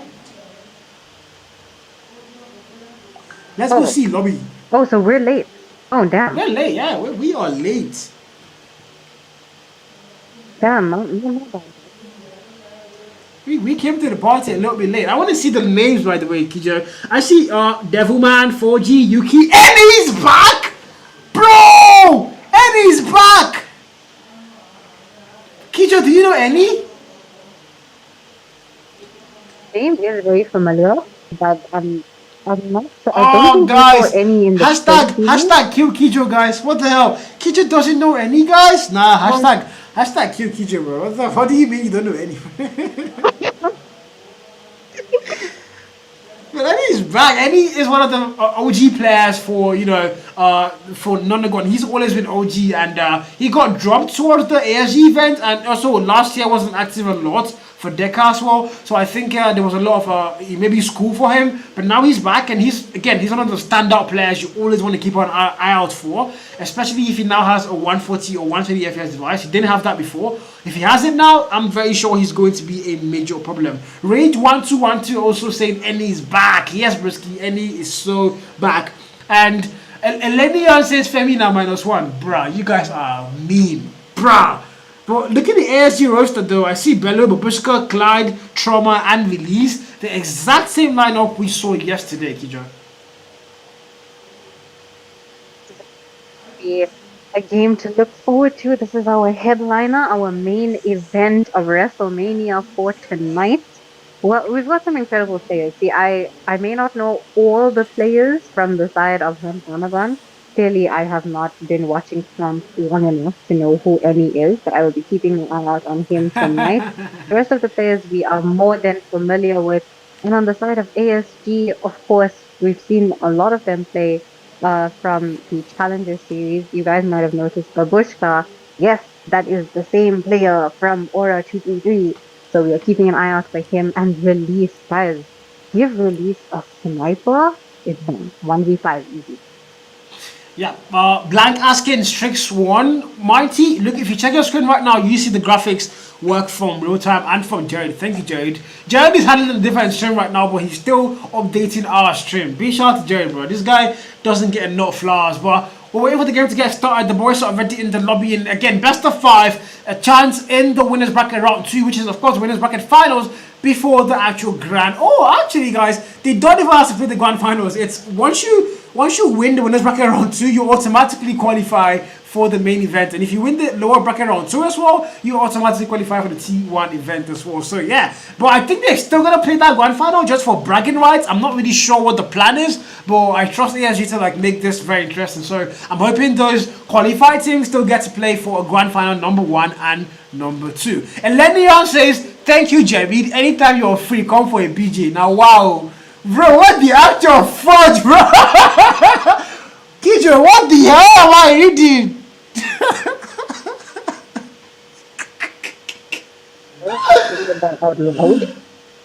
Someone please clip that. That is diabolical. Jared is taken. He is a taken man. Him and Cal are secretly together. They just don't want that. No, that's a lie, Chad. That's a big lie. You're messing with a taken man. There. I like women. I don't like men. What the hell? But we're about to get a party started, guys. We are back, and we are leaving Elenia's jokes, and we are starting the main game itself. What is that beautiful bubbles? That's so beautiful, guys. But we start the game again, and ASG hunts Nonagon. Arguably T1 versus upcoming, should I say, actual T2, because they have a lot of stage 4 players. So even arguable T1 as well for ASG right now, but. You know how I am very strict on T1. These two teams are not T1 in my opinion, but on stats they look like they're going towards that T1 scene. And we start the action now, Kijo. Who do we have? We've got H9 on the yellow side, and we've got ASG on the blue. Both teams looking towards T1 side here. Babushka holding down T2 side already as he pushes towards top for control. And we can see that ASG has already taken the lead. H9 nowhere to be found near the points. still on 0 as now it's contested. Hopefully, ASG can keep them off track here and point a knock in for the side of these Nonagon. Yeah, it's 15-6. Game was close, and ASG on the lead is quite something I think a lot of ASG fans are going to be very happy about. Starting things well might help you finish the whole thing well. That's a very important thing. You want to start hard playing, especially on a map like Hacienda pretty well, because as that could be literally, you know, what gets you that edge. Now, Any on the 4-kill mark, we finally get to see him after how many years, in my opinion, just a couple of months ago, but it's how many years in my opinion still. EMP's popped out, she's going EMP rather. This guy already has all 3 score streaks and almost how? Devilman talking about points. He's already on 10 kills, guys. Oh well, his streak gets put to rest by Trauma there. Absolutely knocking the daylight out of him. We're already on T2 here. Trauma holding it down with a quick 3 keys there as we're seeing it into bottom. That point was contested and Any gets taken down before he could step foot into the point. H9 taking the lead here with OBJ as the Bushka breaks in but doesn't manage to secure his spot. Bello coming through from the water manages to find one, but check your corners because there's one waiting right there, and that's going to be Yuki in the corner with his switchblade. As I say the players' names, they're just dropping fun. Yeah, I don't know. Fens starting off really well again, Nonagon. We saw ASG get the lead first. That was, you know, a lot of people started to get happy. Even I did. But now Nonagon are starting to double the lead in their favor. Any finds a double kill there, gets put to rest of a Bushka. Turrets are going to come through, back and forth, and that P3 contest still very much active. Remind you, P3 spawns and rotations are going to be very vital. And who's going to get there first? Look at that mini map. Both teams are going to set 2 players, and who's going to hold it down? Trauma comes in, Cloud steals that kill, and there's one more player in yellow, but the death machine gets popped out very early on in the start of that particular round in HP, and it's going to come through, and there's nobody in yellow anywhere near as there's 2 operators kills now. That not a little, the death machine popped out, and ASG are starting hopefully on the road to getting that lead back. Starting out after 20 lead that Nonagon have over ASG, and they're going to make sure they split. The ASG are pushing in from the front here, but Nonagon have spawned. And point is still in their favor. Trauma now sticking to the warehouse side, flanking them, managing to get 2 better 3 keys with his SM4 in hand before he gets put down. 4 determined to take out Trauma, and the kill feed looking in favor of Nonagon right now as their gap lead increases to over 40 seconds. Yeah, it's going to be Tempest being popped out, and he finds a double kill there. 15 kill mark. It's 4 GSO find the value for their side. It's a back and front all the way through, but if you're Nonagon, you've got the lead family locked in. Equalizer comes out with Bushka. Can he make that work? Almost missed the kill there, but finally got it. As they're going to get that P4 first towards Rocks, and now it's going to be there, but they have to lock it down. You can't let anybody anywhere near it, as you need to start to get things heavily on your favor. Going back towards Garage, there's a player there, wrong timing, backs it down, and a break comes to Nonagon as easy as they possibly can. There's still one player in blue around there, trying to keep them in spawn, but it's not really going to work, as Nonagon are going to retake that hill like they never left it, and the 100-point mark now is about to get locked in. ASG Nonagon are definitely trying to get their first win of the night and of the tournament. Of course, things go in their favor. Point is contested right now. ASG still trying to break in, but Nonagon proving to be superior as they hold it down heading into Strix Gaming. Cozy with a QQ9. There are secret stuff that we didn't know about. It seems to be working for him though. He's doing incredibly well with it. Holding down 2 and 2 contested Bello trying to run for his life, hoping they don't find him. But only putting him down. We're going to rotate that over to P1 here. And top control is going to be extremely vital. 123 for P1 in favor of the company.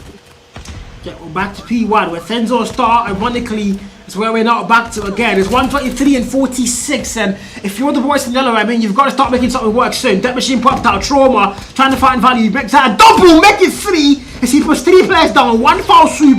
Yuki falls. There's still blue on the kill all the way through. Devilman 4 mixing things now. As ASG, they are getting kills, but not a lot of objective time. And that might come back to haunt them. You need to play objective if you want to make this work. And 135-49, almost 100-point gap, and Nonagon are showing you guys why they were in the African Pro Series Season 1.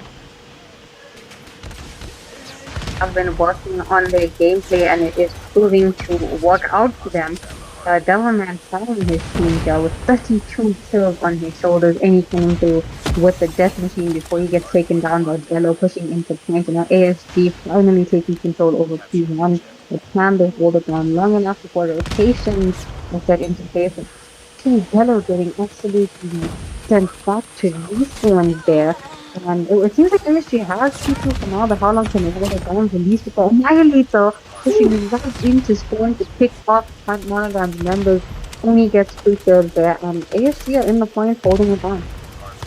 Yeah, they got it now. Can they hold it down though? The answer is going to be potentially a no. So you see a break up to the Vortex, wrong timing there, not able to get a single kill, but it's going to reload him back very fast. Stroma in, Yuki puts him down with a single shot, release to get that trade as well, 27 kill mark, and he comes in to break the hill alone, solo, finds a double to clear out, one more player, Clyde falls, Babushka now for a trade as well to put him down, Bello, it's a back and forth all the way through, kill my teammate and I'm going to put you down as well, as that's the game all the way through on that hill, on P2, but potentially now we need to start making our way towards P3, and who's going to get there first? And look at that mini map, but rotations are going to be very important, and there's absolutely nobody for either side on their way to the next hill. One pushing for spawn for next, everyone was fighting over for scrap there, and front Nonagons are going to have spawns for guns to finally really sitting up in points, and the third kill comes through for 4G. You take your Bello before you even get the chance to get near point. H9 are holding it down. But ASG coming from the back, they have spawned now. How Vortex is out here, trying to withhold ASG from getting into the point that they break in effortlessly, and they're going to try and hold it down. And that doesn't seem to work, because whatever I say, everyone just says, shut up, Kijo, we're going to show you that person. Probably that's what they say in their comms as well. Trauma now would have 1 kill there, making a double. The Death Machine finding value, but now Spawn's going to get flipped out. You have the better Spawn, but the hard point in time still has to go and start counting in the favour of the boys in blue, ASG. And they are not getting a lot of that value they so badly need. It's 92 and 177. If you're Trauma, well, you've been doing the loss, but you started release on the 32 kill mark. But Bushka, Bello yet to get 10, and I saw somebody on chat say Bello's going to drop 50, and I don't know if you want to take that prediction back, because Bello right now really struggling to get any value whatsoever. Claw popped out a little bit too early, maybe was going to get a very fast kill for sure, kind of get a lot more, hopefully I don't jinx it. Oh, if I was in this situation and in this lobby, I would be playing even worse than Bello is right now. Finds his second value with the claw, makes that a 3, and well, Operator skill has now disappeared, and he has a Q9 in his hands as well, so maybe it's going to work out in his favor. We can see that ASG finally reached that 100 point mark, while H9 are closing in on that 200, and he's coming through with the Death Machine, hoping to keep ASG out, but he gets taken down with an X4, another coming in from Spawn. Trauma pushing into the point, winning the point back is sword, and now ASG has the point for the 2014. And enough of the leads to the way side. First kill foul, has to climb down. Wow! Jesus Christ, Phoebe with the drone, puts there, and he down. The drone said, you know what, I'm going to ignore everybody else, and I'm going to look for the man that has a night little, and I'm going to get that kill. And he finds a kill. Devilman comes to neutralize and finds a double. Clyde gets that trade, puts him down. 4G fights 1. Team captain, my captain, doesn't get any more value. Trade puts him down as well, but the 104-207 Nonagon are going to get to that 200 point mark first, and they've got it on an absolute lockdown. The game might be there. His hard point so far is the territory. Hacienda is the venue.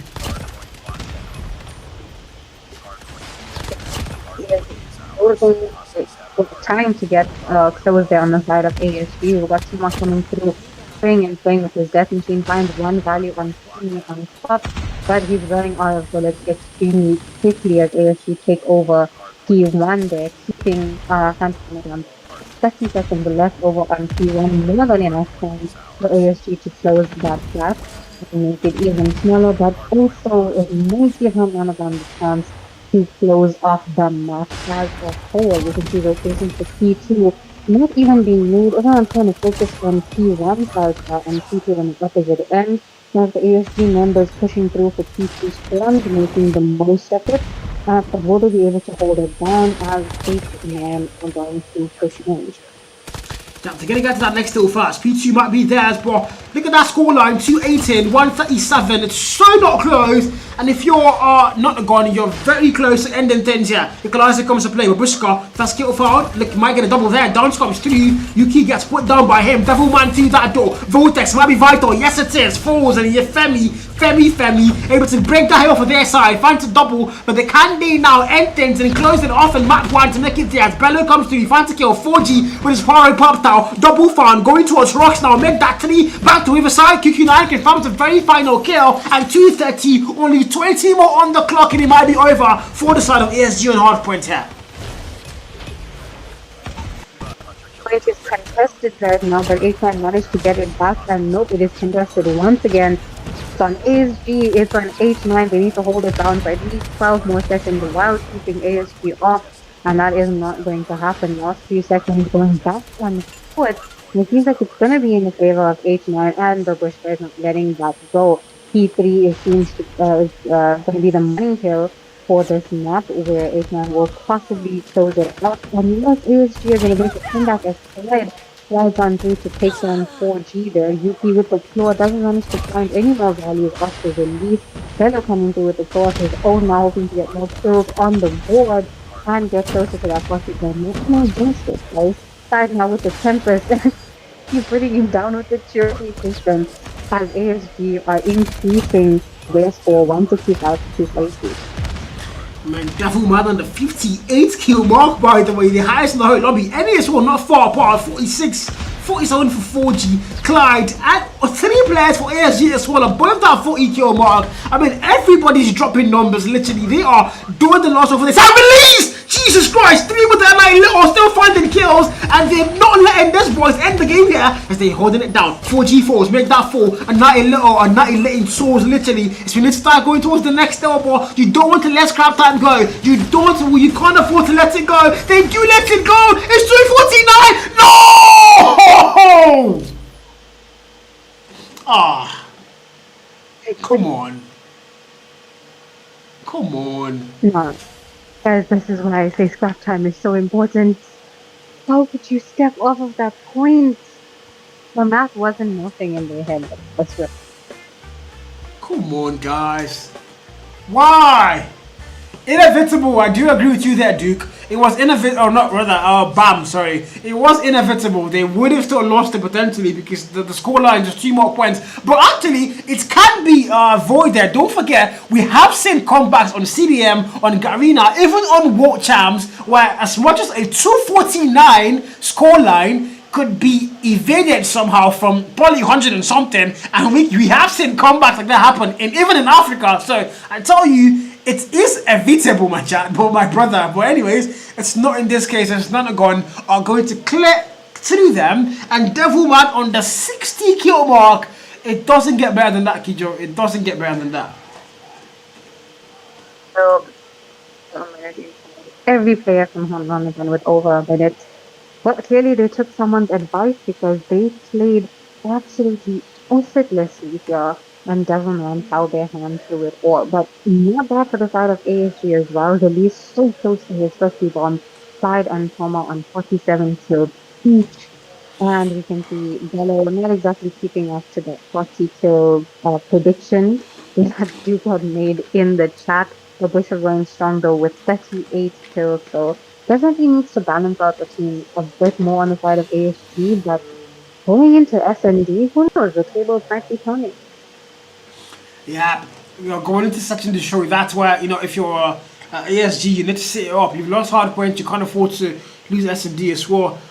47 came up with Trauma as well, 4 Trauma. You have to give the man his flowers. He was done the loss with their side. Clyde as well, 47, 49 for release. Those 3 players gave it everything they had. But unfortunately, it just wasn't going to be that map. It wasn't going to be that game. The hardpoint time, a little bit, not too bad, but still lacking compared to what we see in Nonagon side, where everybody's above the 1 minute mark. Literally, almost everybody's above the 1 minute 30-second mark, apart from NE and 4G. But still, man, this game has just been Nonagon showing you guys why they went in the African Pro Series. They might not have, had the best season, but in terms of skill level, it just looks clean, clear why they on paper right now are better, and on the hard point clearly as well are better. But we're making it to S&D. There's still control. There's still another hard point and another S&D potentially. It's a best of 5, so we still have a very long day to go ahead here. And if you're Nonagon, well, you're on the lead, but you can't get too comfortable. You can't get too cocky, because don't forget, if you're ASG, there's a lot at stake here. And these guys might all reach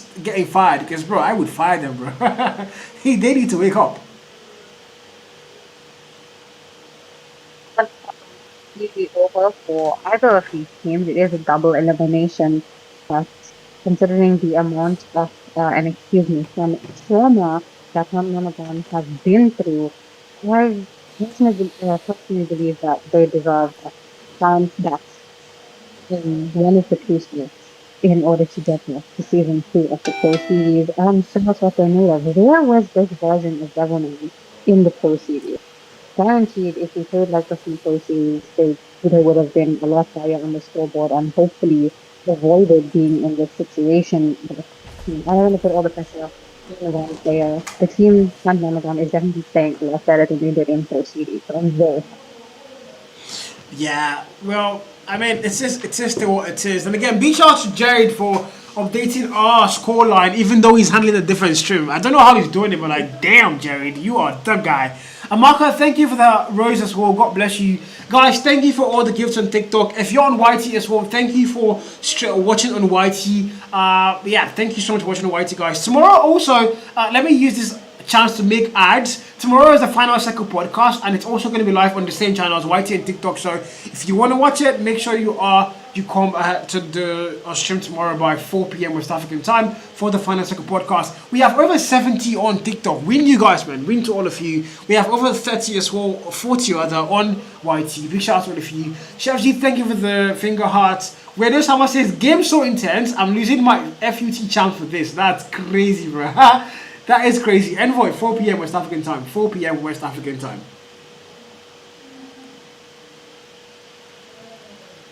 That podcast episode, and hopefully these teams can ready up in time so that I can go to bed and wake up and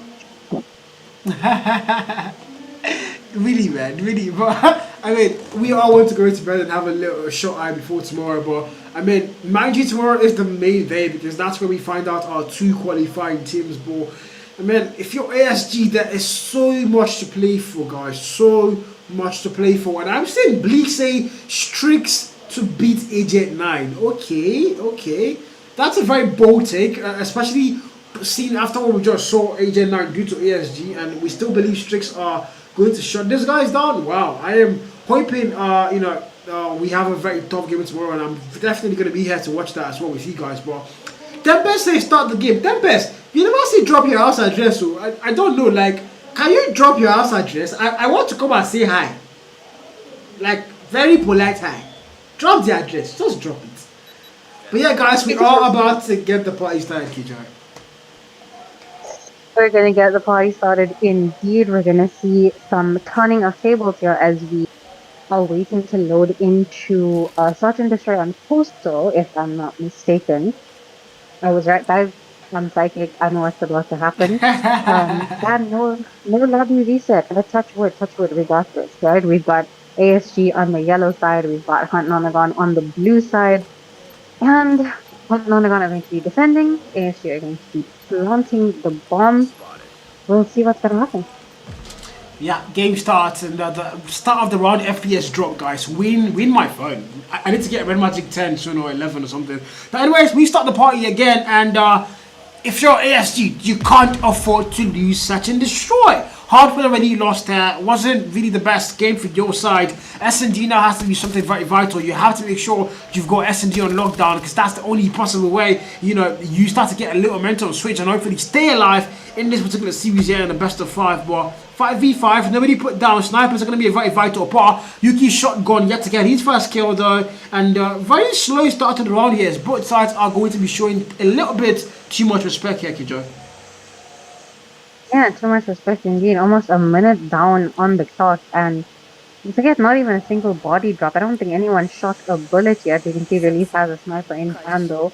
Definitely gonna have to keep an eye on him, because he is deadly with that sniper in hand. ASG on the planting side. It seems like they're going to be making a push on E-bombs here.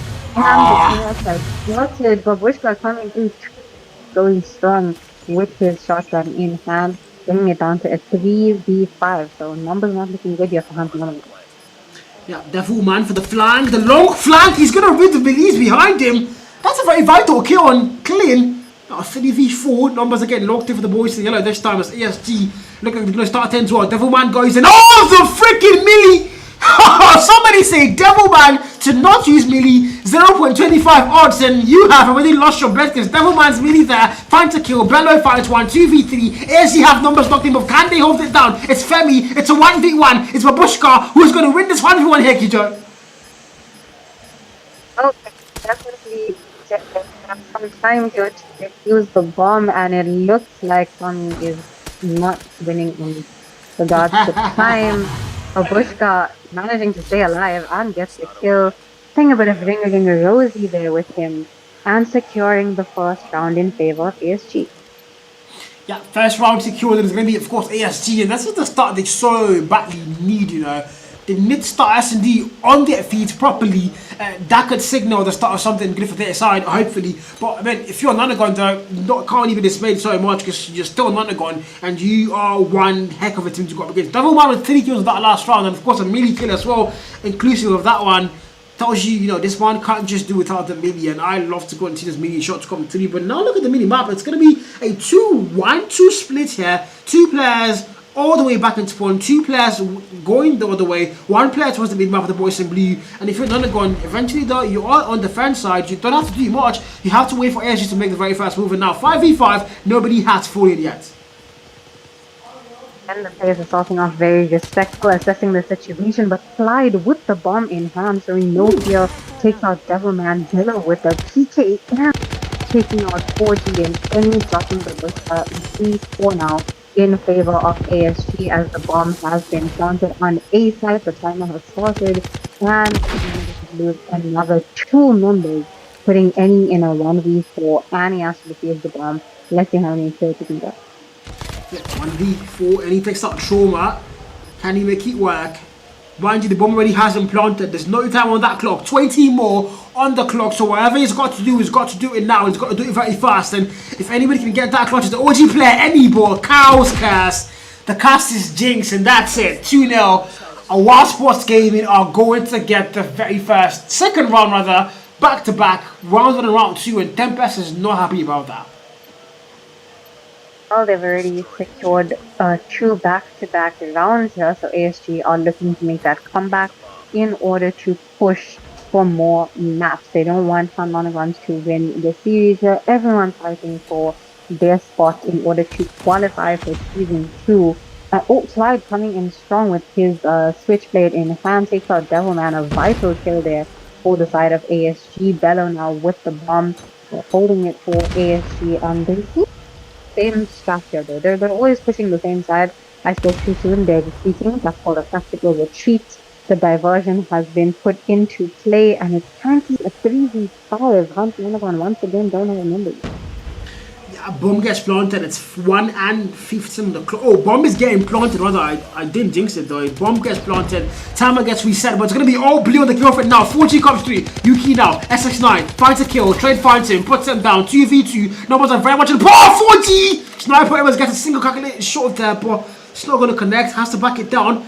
There's a player on stairs. That's gonna be 4G now, making that walk in. Oh my freaking god! How? Yes. The numbers were not in their favor, but Hunt Nonagon telling Cow and me to shut up and sit down. They've got this in the bag, and they've secured their first round, bringing the score up to 2-1. Still in favor of ASG, but there's always room to equalize and take over. I don't know how that, it was a 5v3 at one point, a 5v4. They had like the map control, they had the whole decoy thing, they plotted the bomb, and I thought that defense was going to actually hold, but the walls of Jericho fell down flat. And of course, Nonagon are responsible for that one this time around. As we now go through, Yuki finds a kill. Yuki, they are going to feed him kills. 2 players, found trade, finds him as well, trauma. But 3v3, the damage is done here as they now make a B push, and the plant is going to happen now. little switch up here as Babushka retreats to his little hiding corner. 3v3 numbers are equal until Fami puts release down and sends him to the next round. 3v2 now in favor of Nonagon. Finally things in their favor. Fami pushing through, Babushka waiting patiently. Fami drops Trauma and Babushka as well, taking out all the three remaining players. And Devilman going for that extra 100 points on the defuse. Man, I don't even know what to talk, how to describe this right now. ASG started so freaking well. They started to get everybody's hopes high, and everybody got so happy. And now it's back to square, back to how we started the S&D game itself on Coastal 2-2. So we now make our way to round 5, and this can still be anybody's game, literally on the books here. So if you're ASG, well, you have to start finding value. If everybody finds first blood, trade finds him. It's going to be a double kill coming through off the watch. You know, the bomb is going to get planted again on that A side. So a full defense now, a full siege. It's a 3v4 loads in. 3v4 in favor of ASG right now, as they have once again planted the bomb, and now they switch back to their trusted A bomb side. Yuki does not check his corners, and Babushka taken out with a shotgun there in A bar. Devilman seems to be lagging, I think, so Eddie stuck in a 1v4 all on his own. Please check your corners. Lovely takedown there. Doesn't manage to find the second kill in Trauma, as Devilman now in a sticky situation, 10 kills on the clock, and his network has been sabotaged. Yeah, Devilman, MCN has come to his house and they are pressing his neck right now. I mean, Devilman, I'm still there. I know how that happened, you know. I can't believe he didn't connect back, but too late. And ASG, ASG are the ones they have now paid MTN to shut Devilman's Wi-Fi down. ASG, come on, guys. But 2-3 though, as we now make our way to around 6, and well, if you're Nonagon, you are back to the back foot here. You have to start finding it to tie things up and potentially go and get that lead locked in your favor. Glad to see that the SND is definitely a close game, a lot closer than the hard point was, and Nonagon coming back with a vengeance here. Bello managing to equalize those, spraying and playing with his PKM over on A bomb side, bringing it down to a 3v3 in order to equalize the numbers. Still holding it down strong, and both Release and Clyde are backing him up here. Clyde planting the bomb, but two players from Nonagon are going to peek him. He takes down Clyde, and Bello drops to Fami as well. Bomb site is left completely unguarded, and Release is late to the party. Can he get any value? Unfortunately not. He was on the other side of the map, guys, and Nonagon have equalized once again. Yeah, I've got to understand why your teammates plant the bomb, but you're literally in Antarctica, and the bomb got planted in Africa. How do you intend to get there on time? I don't know what that was, but a really bad decision making for the player. And again, 3-3, the back on par once again, and Devilman is no longer lagging. So yeah, ASG, the cushion you had is gone. MTN has now betrayed you. They took the bribe, and they didn't really, finish the job here. It's 4v5. It's numbers well in their favor now, because can they hold things down? Clyde is close by, and he's there. Clyde puts him down. Bullets to the man, and 3v5. ASG are going to have numbers locked in. Guys, honestly, came through with the first blood. Most likely releasing his anger from not getting any kills in that last round. ASG still with the through the boxes in mid. 4G finds the other side of Release's sniper and sends him right back to the next round, pushing to the B bar side. Now 1 minute left on the clock for them to plant, but they're gonna go for the kicks instead.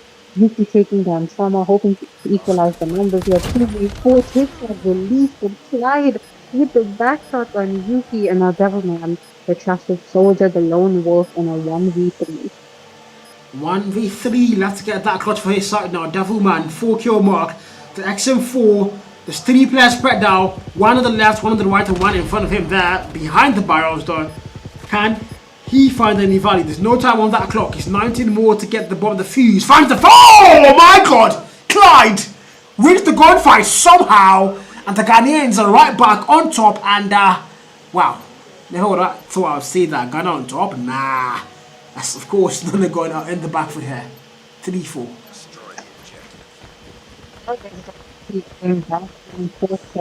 Not sure if I'm loving or hating the fact that the round, but all the way to this tier control, so that is what is going right now. Smoke is alone, and the chaos erupts on B. Side as the already got to 2v3 here in favor of and only finding a Kobe on the other side. That's zigzag there. 4G almost unaliving himself before he peeks in with the sniper. And no one on the other side of his sniper, though, as the least hits on Ah, Devilman. 2v2 sits on 4G as well. What with the slide jump shot tried counting the ball once again. Tommy takes out the least 1v1 situation for him inside right now. More than enough time to kill and defuse the bomb, but you're not checking your corners. My goodness. yeah. 35 and somewhere ASG changes. ASG Williams, everybody in ASG right now, they're already happy and smiling there. Sure, S&D might be theirs as they have 4 more rounds to close things off, but if you're a Nonagon fan, you're hoping for Devilman's masterpiece to come through. If you're any, well, you just came back, you can't afford to lose any maps here, can you? For your side, it's now we going through a round 9 and 35. Then going to back foot, and you trying to make that move through that door. Bushka with a shotgun in hand.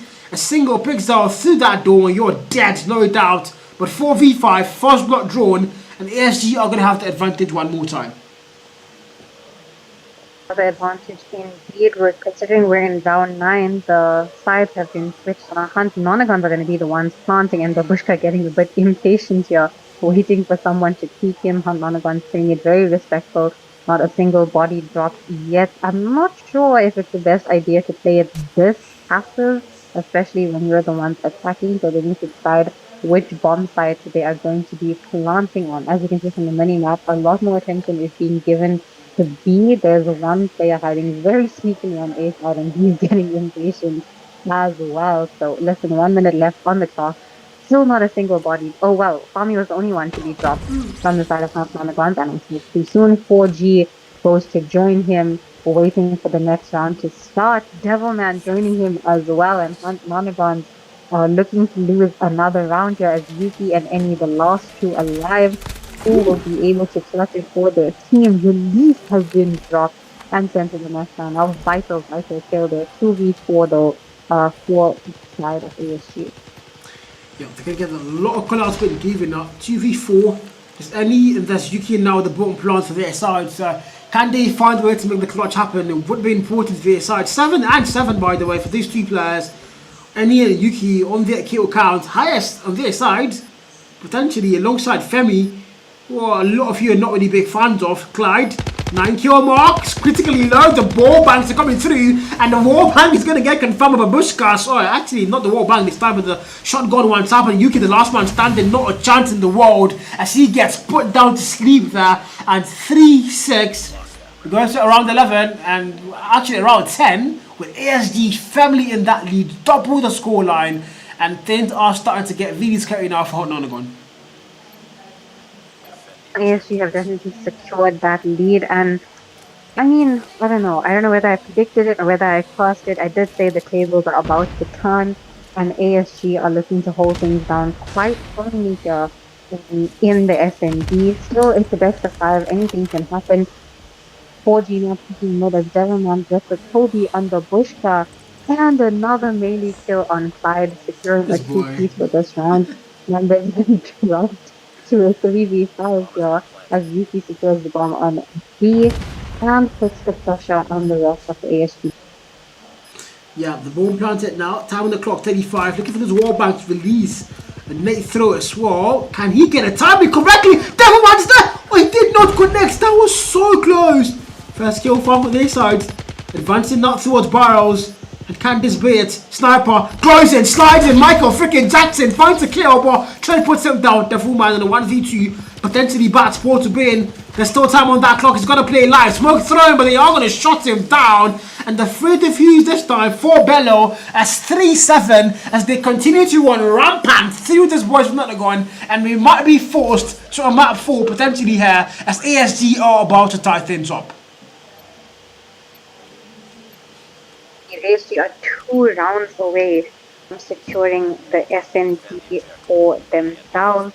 And Nonagon's clearly slacking just ever so slightly. I'm not sure if we're going to blame Devilman's connection for the loss over here, but I mean, he did carry in hardpoint. You can't put all the pressure on one player. Nonagon still the ones on the planting side. You can see any pushing up as well. Release waiting for someone to peek the scope on his sniper, throwing nades, and oh my Oh! goodness, Devilman coming through.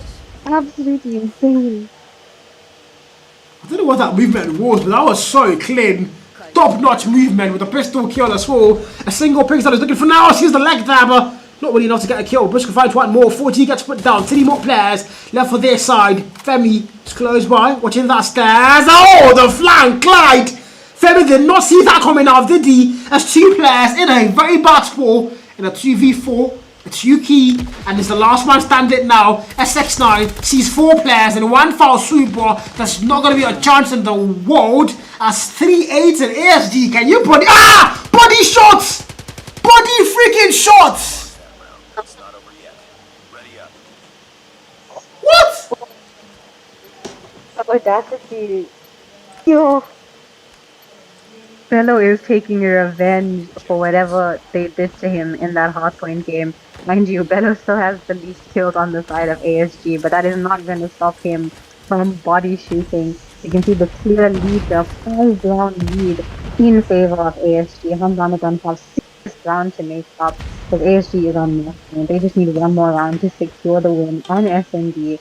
And all the pressure is on right now. Every single player from ASG is either in mid or on B side. A is completely open.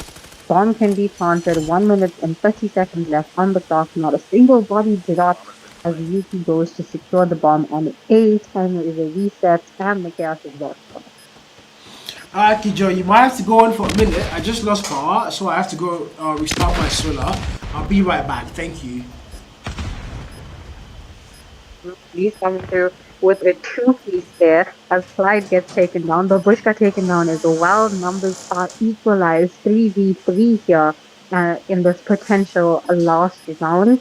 ASG are looking to close things off, but they have less than 13 seconds here and 3 kills to secure that. And when Trauma gets taken down by Yuki, 2v2 as Yuki gets taken down, Wallbang and Bello, release drops and Bello dropping as well. 8-4. And says that was a pity round, but Nonagon are back in the game. They didn't want to give away the win in SND as that easily. Nonagon are still going to be the ones planting from now. We need a bit of a strat change here because we're taking too long being respectful. You can see the ASG are pushing out now even further. They set up their players and adopted the same strat as Nonagon, who are they seem to be a bit stuck with themselves. Starting from the mini map, I'm not sure where to go. Bomb looks to be a bit confused as well. I'm still not coming through with some potential wall bombs. You can see Yuki jumping and peeking through mid-break. He has the bomb in hand, so I wouldn't be too careless and reckless with that. Oh, 4G with the head, with the snipe and Trauma. And you can see Yuki holding down mid as well. He has the bomb in his hand, and ever so carefully watching the corner. 4G just as a leaf. Oh my goodness. Now the 2 kills Yuki and Femi have dropped a 3-piece there for the leaf. He wants this SND over and done with. 1 minute left on the clock. 2v3. The only valid reaction from Adeagwa Boomerang, Jesus, that is it, guys. Temper says we need replay. Okay, go call Jade. We need replay. If I slap you, bro, should I be watching replay? Bruh, I'll try with Bruh, but what in gross video was that, Kijo? I just came back. I just got on my chair, and the first thing I see is Release dropping a nasty 3-piece there. That was so freaking clean, and it's a 2v2, and appears Nonagon did get around in my absences. Well, ASG left to close things off here. 1 more round, which potentially could be this round, and they are 3 to a map 4, definitely. Release is definitely not disappointing with regards to kill. Man is sitting on an 18 bomb. He can restfully know that it's in a 2v2 in this potential last round. This is in 10 seconds, and Nonagon has so much time with the bomb. It seems like they've heard me. They're going to secure it on a bomb site, and Timer is reset. Those 2 players, the Bushka and our trusted Bello with his CK. Oh wow, Switchblade. in hand, now put in a 1v2 situation. Seems like he picked up a switchblade. Hopefully that helps him. And he's seeking the corner. Please check your corners. He slides out. Big mistake. And Bello finds the kill. Devilman putting him to rest. First round secure for Nonagon. Yeah, I mean, I don't know. I expected Bello to clutch there somehow. My mind said maybe Bello might clutch it and just prove all the haters wrong. But not only he's lucky time that, but he's still been a very vital player to their side. And two back-to-back rounds now for Nonagon. And are we looking at a potential comeback? If ASG choke this, I will call out ASG for the next 10 years of my life. ASG, they might as well just go and leave under a rock. If they choke this S&D, it is not going to be funny. As round 14 loads in, and Nonagon on the back foot now. Any on the 9 kill mark, 13 for Devilman, highest in the whole potentially. Release has been, oh, I take that back. Release on 18. Jesus Christ. 18 kills locked in for release indeed. Someone in the TikTok chat said that Mighty definitely stumbled when they let go of release, and we saw that in the previous game. When he took the lead over them. 2 more kills coming through for him, securing his 20 bomb as he takes on any Devilman, the most vital players behind Nonagon in this, again, potential last time. Bomb has been planted, 30 seconds left on the clock. Who is going to take him before he... Yeah, it's one final player. Yuki now in a very tight spot. Fight the first kill. Yuki, Jesus Christ, is he gonna get it, boy? I mean, if Release is the last man standing, the answer is gonna be a lapse on him. Freaking no! The fuse comes in, Release is the man, and that's it. ASG are, well, forcing him up for S&D claimed, hard points lost, as we now go to control with things tied up and a tiebreaker potentially. But wow, Release 21 kills. Deal. I know Mighty are definitely feeling the pain right now. When they let go of, when they release, hello, that's not English. Carrying the 21 kills, absolutely pulling ASG through to win best S&D. Guys, I said look out for him. He's an incredible sniper. I have personally got the chance to watch him win a 1v1 sniping tournament. This guy is absolutely deadly. If he ends up sniping in control, it's wraps for him. I don't even know what to think. I mean, to be fair, I'm just... I don't even know what to say. That was... Bruh. That was a masterclass from ASG, and I see a lot of win ASG in chat. As much as I'm a big ASG hater, right now, bro, I'm a fan. Release has made me a fan. This guy has been flawless, and he's been top notch. You can't even deny that. You can't not deny that. And I just saw a chat on YT from Short Channel. Has been a member of my YT channel for 9 months. Damn! Thank you so much, Musky. God bless you, man. 9 freaking months. That is crazy, bro. Thank you very much, man. Kid, bro. What? You've been a member for 9 months. That's how long a pregnancy is. Literally, where's the kid? Actually, Short Channel, answer that, man. They're asking you, where's the kid, Musky? Like, yeah, man. I mean, to be fair, ASG right now, they are starting to look like the team we want to see them be. And if you're not going to S&D on a normal day is something that we see as them able to pull off. So that dropping an S&D map, that might be problematic home, but I mean ultimately they're very good hardpoint team, they're very good respawn team. So going into control on paper, Nonagon should be able to take that home easily. And don't forget the next map after that is going to be a hardpoint. So if you're ASG, you have to do well in respawns. If not, you're going to be going to that lower bracket up against Mighty Esports. Map, which is Control, so both these teams have something to look forward to. Control is going to be played on Raid Go, which is a absolute fan favorite, a classic map.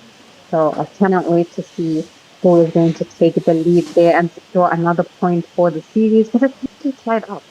I mean, Hotline wasn't even that close. There was over 100, I think it was 107-point lead.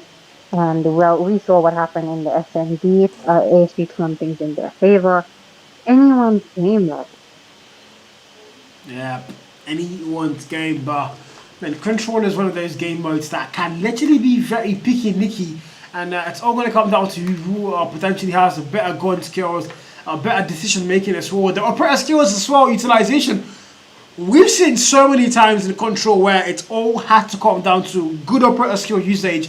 That can literally be what redeems the team, even if they don't have lives or anything. So, I mean, if you're ASG now, the whole focus is going to be making sure that your players have the gunfight skills, which clearly they do have, but now can they utilize operator skills properly? Can they use cautious properly? Can they, have that composure to think on their feet in between rounds? Because that's going to be very vital. Changing strategies in between rounds. But for a team like Nonagon, I don't think there's a lot of questions there. These guys are brutal when it comes to respawns, and if you're ASG now, you're kind of on the back foot on paper here on respawn. So can you find a way to make sure Control Raid, one of the very first maps that Control was introduced to CODM with, by the way, Raid. So I think it's a very popular map. It's a map we play hardpoint, S&D, Control every single game mode on. It's very popular. The players know this map like the back of their hands, and Control as well now a game mode we've seen a lot of times. So yeah, I'm really hoping these two teams have done their assignment on these maps, and they are going into a map 3 here for a tiebreaker, and they give us an absolute banger of a show, because I don't want to see a 3-0, not even a 3-1.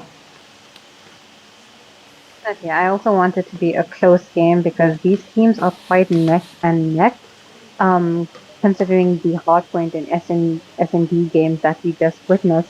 There's something I like to say. Control is very much a combination of hardpoint and S&D. You have a limited amount of lives. You have to play your OBJ. So this is really going to test both these teams and see who takes the lead when they push that fourth nest regardless. We can see a bit of confusion here. We're confusing like hate, because we're not going to accept any Nonagon hate. Y'all are dissing on 4G. He has been such a consistent sniper throughout the Pro Series, after hitting some incredible shots. So yeah, go back and watch the stream and check it out. Dre says if wanted won't progress, make he just ASG to be honest. I don't know if he meant to leave or join, but Dre's a bit confused with that. But yeah, we are headed into Control now as the game is about to start. It's going to be Controller Raider.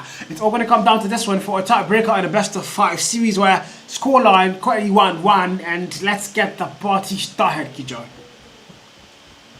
We're going into the first round indeed. We've got Nonagon on the blue side and ASG on the yellow.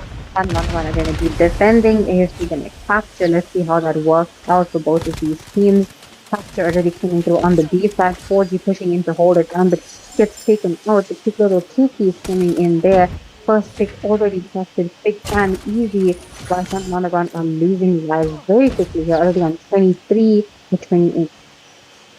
Yeah, so far it's more like, AFC controlling the pacing of the map itself, which is not something you'd expect. We just talked about Nonagon being a better respawn team on paper, and on the hardware we saw that clearly displayed as well. But right now, we've seen AFC get that turn around. Looked like all they needed to do was win the map, and the momentum flip was going to instantly come through as they are now playing attack perfectly. Mind you, it's easier to win defense on raid, but right now they're winning attack so well. They've got the B flag completely captured as we now make our way towards the A flag, and Nonagon are starting on a very bad spot. First round not looking to be in their favor at all. There's less than 2 minutes left on the clock, and Nonagon already on 13 lives. Make that 11. Everyone in Nonagon just dropping like flies while ASG was sitting comfortably in 23 kills. Bello going in straight for a steam factor.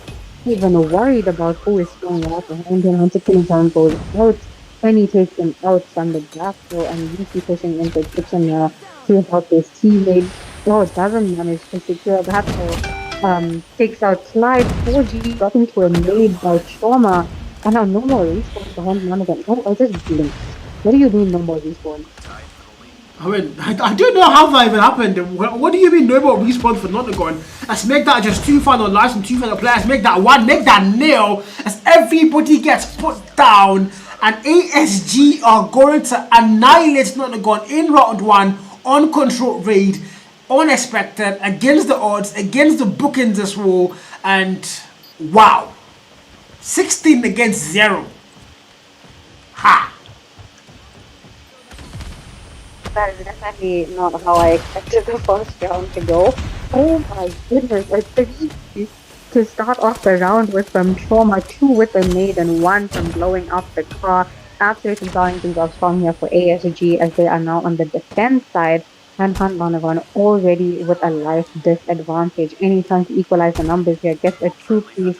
You can see Femi coming through, takes out the Bushka as well, but it's 22 for 26 trauma now with his death machine absolutely flying through the bodies here. Less than 20 kills left for Nonagon, not a single tick captured on either of his flags in less than 1 minute on the clock.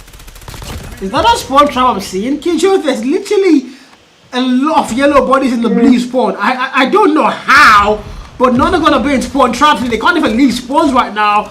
How much more? I am so confused, and this is looking very funny right now. I don't know what this is, but if you're Nonagon, I'll start asking questions. What exactly is happening? Equalizer comes out to play there as well. Look at the life count. It's all down. 20 v 10. Bello on a 12 kill mark. Equalizer popped out. It's going to get down there. 4G, find to kill now. The beginning that moves was the A flag. I don't think that's the very best call, especially for the fact that you're losing gunfight so badly. 17 v 6. And now in the land of no more respawns. Azal now.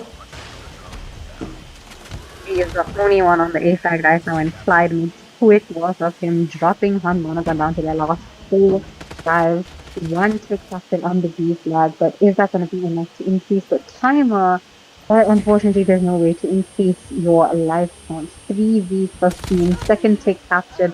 Possible 2 there could have been confirmed for Femi, but he is dropped by Clyde. B flag completely captured here on the side of Nonagon. The 1v14, Devilman all alone. Guys, in his misery. Why? He's one person. Ha! I don't know. The most valid reaction to this right now is Shots China on YT saying, bruh, what? The exact same thing I'm asking, bruh, what? Because what am I watching? ASG 2-0, and they've woken up. Bello is alive. Bello started the game slow, and a lot of haters on the chat were like, Bello this, Bello that, but how far? How market? Bello is the now the player carrying the side to victory here, alongside Clyde. 17 kill mark for the man, the leads on 13 as well, as everybody on the ASG roster are alive, and they are thrilling, my god. Showing up and showing out, you see, this is not at all how I expected the control game to go. 4G trying to come back strong, gets a 2. Oh, that was a 4-piece. 4 consecutive kills as he pushed into kitchen over there.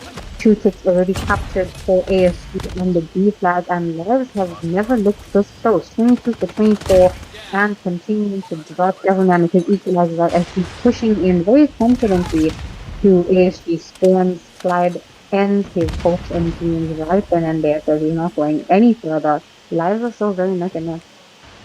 And Rage 12 asking, Raid Curse active?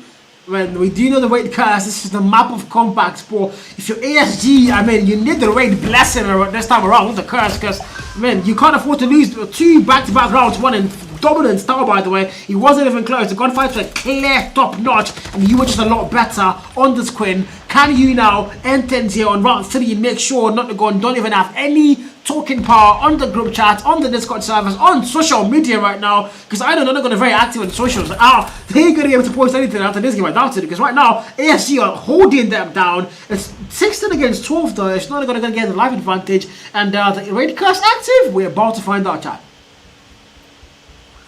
First one, we're seeing Nonagon with a life advantage, but how long can they keep it up? 6 for 11, and they still need to keep ASG off of that A flag. Just over 1 minute left on the top. Bello now contest, but he still manages to get the kill with the claw, confirming the 2-piece. The trauma contest as well as he's playing and playing with his death machine as they touch down on the A flag, hoping to capture it. 8 to 10 now as ASG takes the life advantage once again. Death machine still in play. We can see equalizers in play. Claw Annihilator goes down. All the operations are out. The full slam of no respawns. Nonagon once again. This may be rough. I mean, I don't know what to ask, but Kelvin asking, did Nonagon win S&D? No, they did not, brother. It's 1-1 on the Scott series and 2v5, and right now Nonagon about to lose 3-0 against every other in the freaking book. It's AS-G, the boys from Ghana. They're gonna put a hole or dent in the arm of Nonagon as 3-0 and 1 on God's green earth. And how did we get here, chat? What? Kijo, what? No. I'm genuinely speechless because no one listens to Cal. I swear. He says he doesn't want to see a 3-0 or 3-1. ASG said no. We just want to go to bed, guys. Quick work. That is light work for them. Console was completely in their favor. Two players above the 20 kill mark on the side of ASG. They're somehow falling not that far, but 18 kills.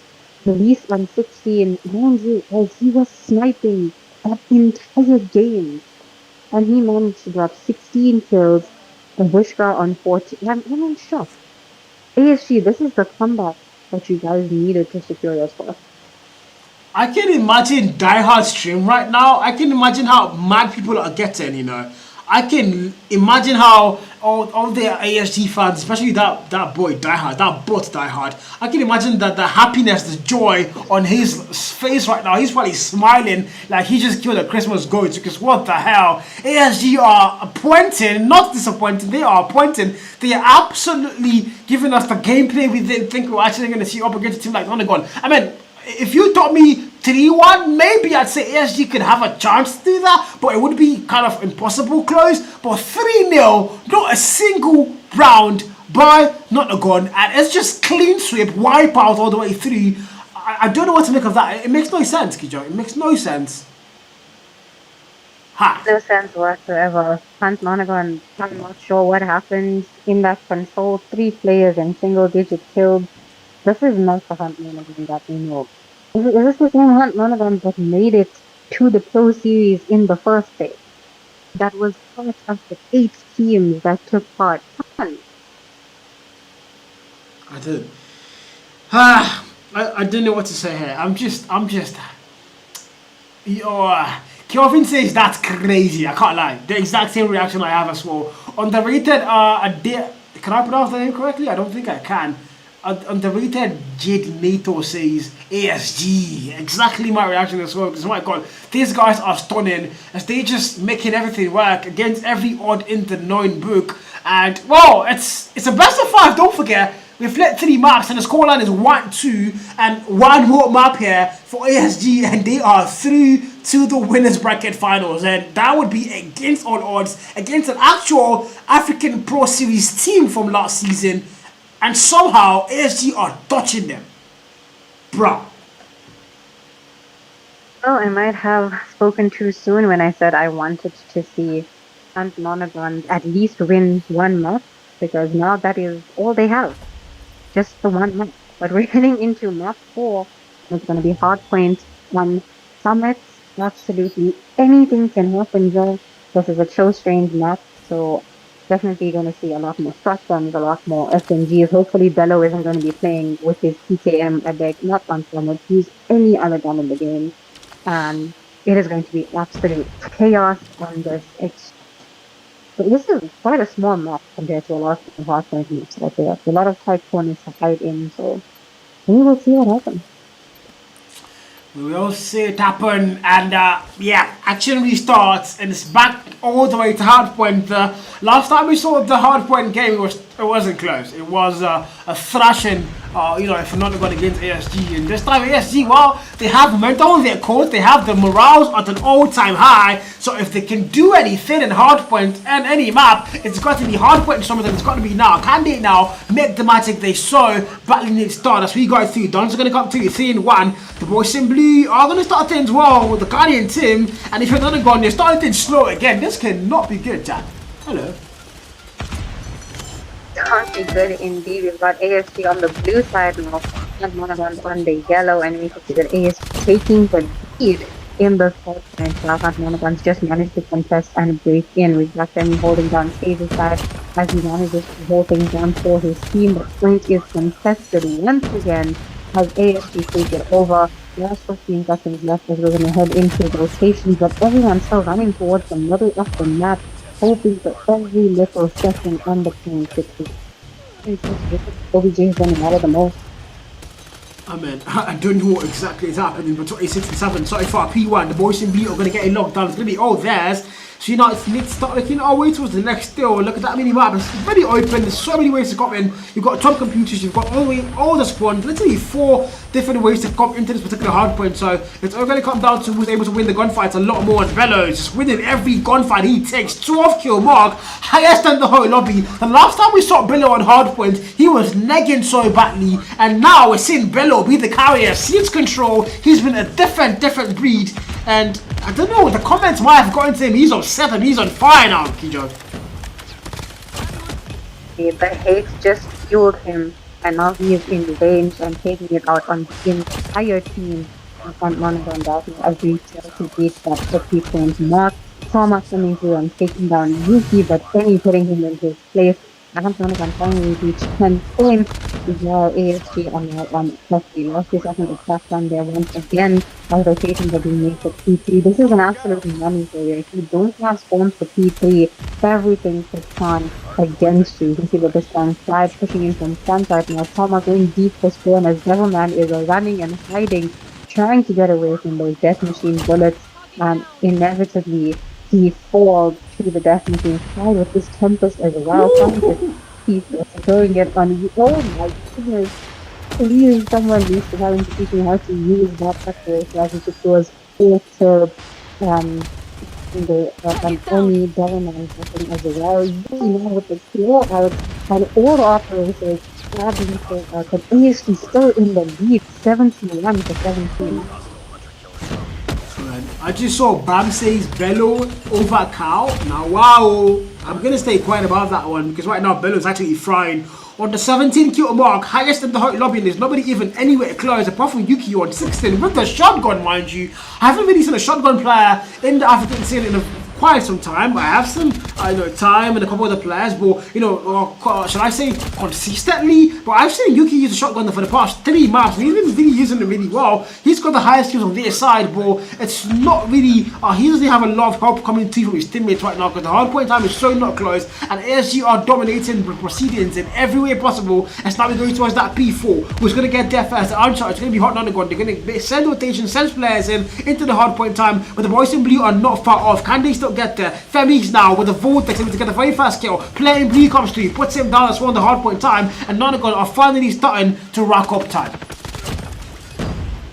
Closing in on that 50 point mark indeed, as we can see Benny now pushing into point. Yuki with a 2-piece with his shotgun, getting those kills and hoping that his teammates would jump into point, because what do you mean there's no one standing in the point? Finally, Nonagon is pushing in, attempting to hold it down. Now they do have spawns as ASG are going to close in on them from 4 angles and hoping to push them out. So looks like I have to break in, get the 2-piece there, and pull the hard point in favor of ASG as they close in on that 100 point mark. We're going to rotate all the way back to P1 now in that tight control room where it's just been an absolutely chaotic 98 for 67 here as Fly pushing in on those last 3 members who are leaving P4, and Devilman already setting it up. 98 and 71, 35, the boys simply have a lockdown, but they started to get a little bit choky here because they are behind on the. They're not really behind on terms of scores, but the past 60 seconds they've lost a lot more hardpoint time than Nonagon have. So they've been controlling the pace at which the game is being played now, but finally they are going to take back the reins and they are going to get to the 100 point mark fast, and almost a 30 point gap. Trauma with the death machine now, pray to the hard point as the bodies in yellow are going to fall down like flies, but I think jinxed it there. Butcher comes through, he finds the kill, 4G finds him, now the claw, now the death machine as well comes through the boys in yellow. Can they finally get the break? It's so badly needed. Yes, they are going to get that break. Death machine finds a double, make that 3 as they now clear out that hill. The 85 point mark's not locked in, they are looking for a lot more. The claw's still standing, and it's Nonagon all the way through on that kill for them, not a single strand of blue, but now Bello comes in for a clutch. Clyde finds a double, and the back and forth ensue. P1 locked down still. The contest till the last second of scrap as we now need to make our way to P2 here again. We are seeing a different side of ASG here compared to the last hardpoint that they played. Nonagon was struggling to stuck on 88 here as we're on P2. Femi closing in, but gets taken out by Thomas made. Once again, tried coming through with the Tempest as he's holding down P2 here for his teammates. And Nonagon has to use that form, but tried settling in there. And now Babushka with the equalizer out in the points as he clears it out It always one player in the points at a time. That's actually incredible stat there because they're managing to keep Nonagon at home. The Bushcar on the 24 kill mark, and everybody in ASG now have hit their prime. I mean, they don't really have primes because the primes keeps evolving, it keeps getting better because they are controlling the game so freaking well, and they just holding Nonagon at neck hold right now, and this can't be good. We need to go towards the next though. It's gonna load in certain P3 rotations are gonna be very important. Look at that mini map, not a single player for Nonagon anywhere near P3, and as somebody on chat says, Nonagon's fall off needs to be studied. What's happening to them? Okay, this is not the same team that we saw start off the series tonight.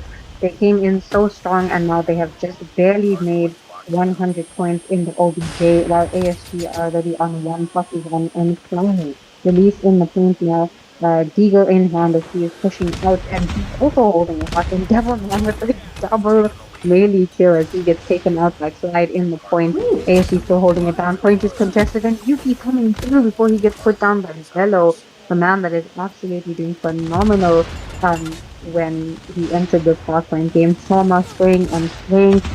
He came through with releases Annihilator before he gets put down. ASG are completely switched up their start from the last hardpoint.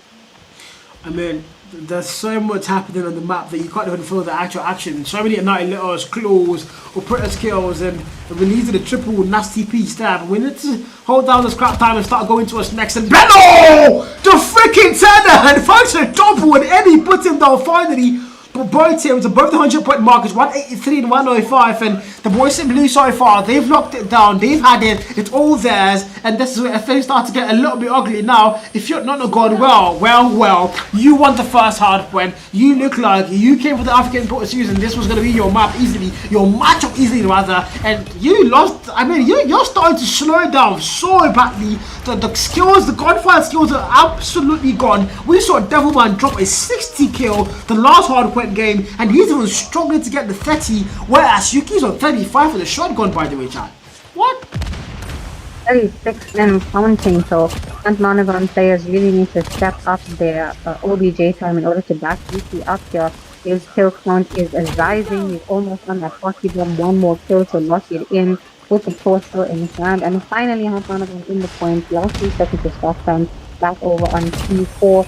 We see a definition out as well. Equalizes dropping by the hand of release with his shotgun in hand. 192 for 128. ASG still with that lead because they chose him on 200. The Bushman are pushing in for P1 side, and ASG seems to have P1 left time. I think one of them identity struggle to break in from top control. I don't know what this is, but 4G is going to fall down there. Looking at the bread, finds a double kill. And things are starting to look, well, starting to get a bit close. I think I'm going to take that back. 70-point gap is really close, Carl, is it now? Yuki with a shotgun on the 43 kill mark, almost the highest in the whole lobby, alongside my push gun 44. Yuki doing the launch work for his side, but like he's got no help, literally. And I would never thought I would be saying that. Femi, the lowest skills in the whole lobby, 15 kills, and he's struggling, and I think he's going to have to do a lot more than that if they want to find a comeback here, because ASG so far are not looking to close things off. 208 on the hard point, P1 locked in, scrap time is going to be theirs as we start to make our way towards the potential P2 again. Rotations are coming in for now. Nonagon have that a green side spawn, but how long can they hold it down for? Because ASG are on 223. They haven't even set foot in P2 side of here. Bubishka comes back over on P2. Still manages to get a kill on Sunny before only to him down. Another time to go for a Stormflex Trauma. Time to push for one as well. This is a film about, what is it, a 90-second lead with regards to OBJ. Dollar staying in the point of he bombs again. He has finally got that hockey gun that we were predicting from the first parchment claw in hand as he is still holding it down. Less than 20 seconds needed for ASG to close off the hard point and close off the speedy. I don't know what this is. Kijo now equalizer for Babushka to break that hell again, to retake it. 1 kill farm, make that a double. Michael thins out, the answer going to be no, but he's fighting, backstab. The leads now on the hard, but the night little popped out. It's 142 for Nonagon, bro. It's almost the opposite now. It's almost over. A straight comes in, contest, and I don't know how it didn't see release that. And highlights still don't hit the Lord Swag, and ASG are through to the winners bracket final as they shut down a team from the African Pro Series Season 1. They put them down 3-1. What team? Either I'm hallucinating or that just freaking happened. Same. How? How did we get here? How? Wow. Whether to be shocked or disappointed. First of all, I'm excited. I'm in love with ASG right now. As much as I don't like them, you know, I'm always fighting them. Right now, I'm in love with these players. My freaking god. This is generational. They've came, they've sinned, they've absolutely conquered as they are through to the winners bracket finals. And what?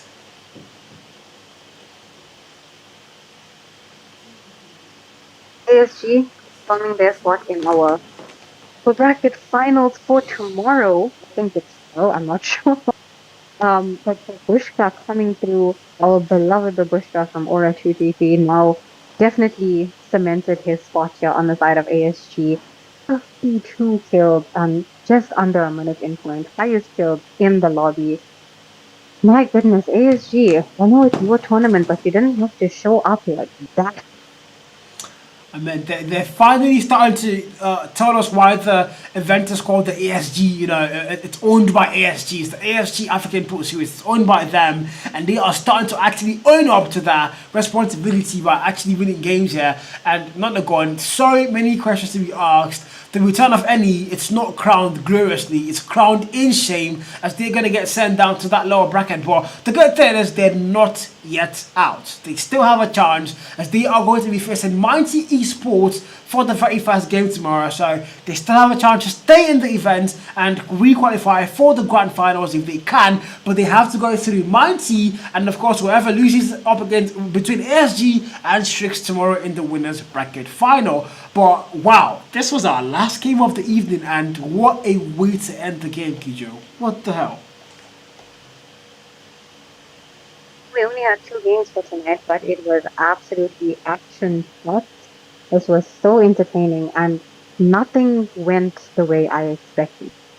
Honestly, starting from game 1, Mighty Esports versus Strix Gaming, I absolutely could not predict that. And ASG taking the win over Hampton, a team that was consistent throughout the Pro Series. They earned their spot in the Pro Series, gets knocked out by a team who fought their way up from challenge. The story is writing itself.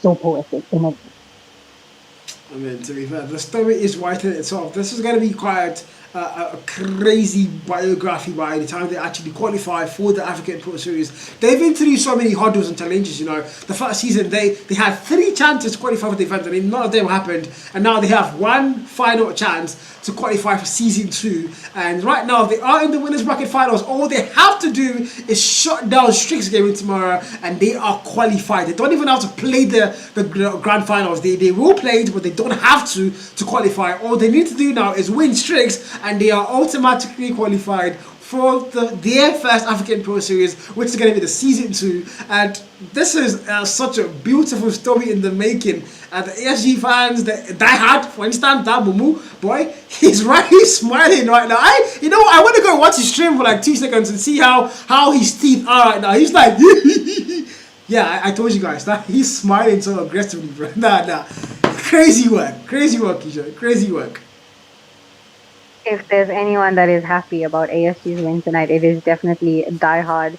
He is, pun intended, quite a diehard supporter of the team, and he has been consistent in his support for them throughout the entire tournament. So if there's any team that needs to make it through, to the Pro Series Season 2, it needs to be ASG. Not for our sake, not for the viewers' sake, just for that, just so that he can see them in the Pro Series. And by the looks of it, I mean, they've given out Nonagon competition, and that's just one team that was in the Pro Series. I want to see them go up against other teams. I want to see them go up against ECL, against, well, Congas might be a bit challenging, but if they could still give them a challenge against Trinity. Oh my God, I'm already seeing it. ASG is going to make it to season 2.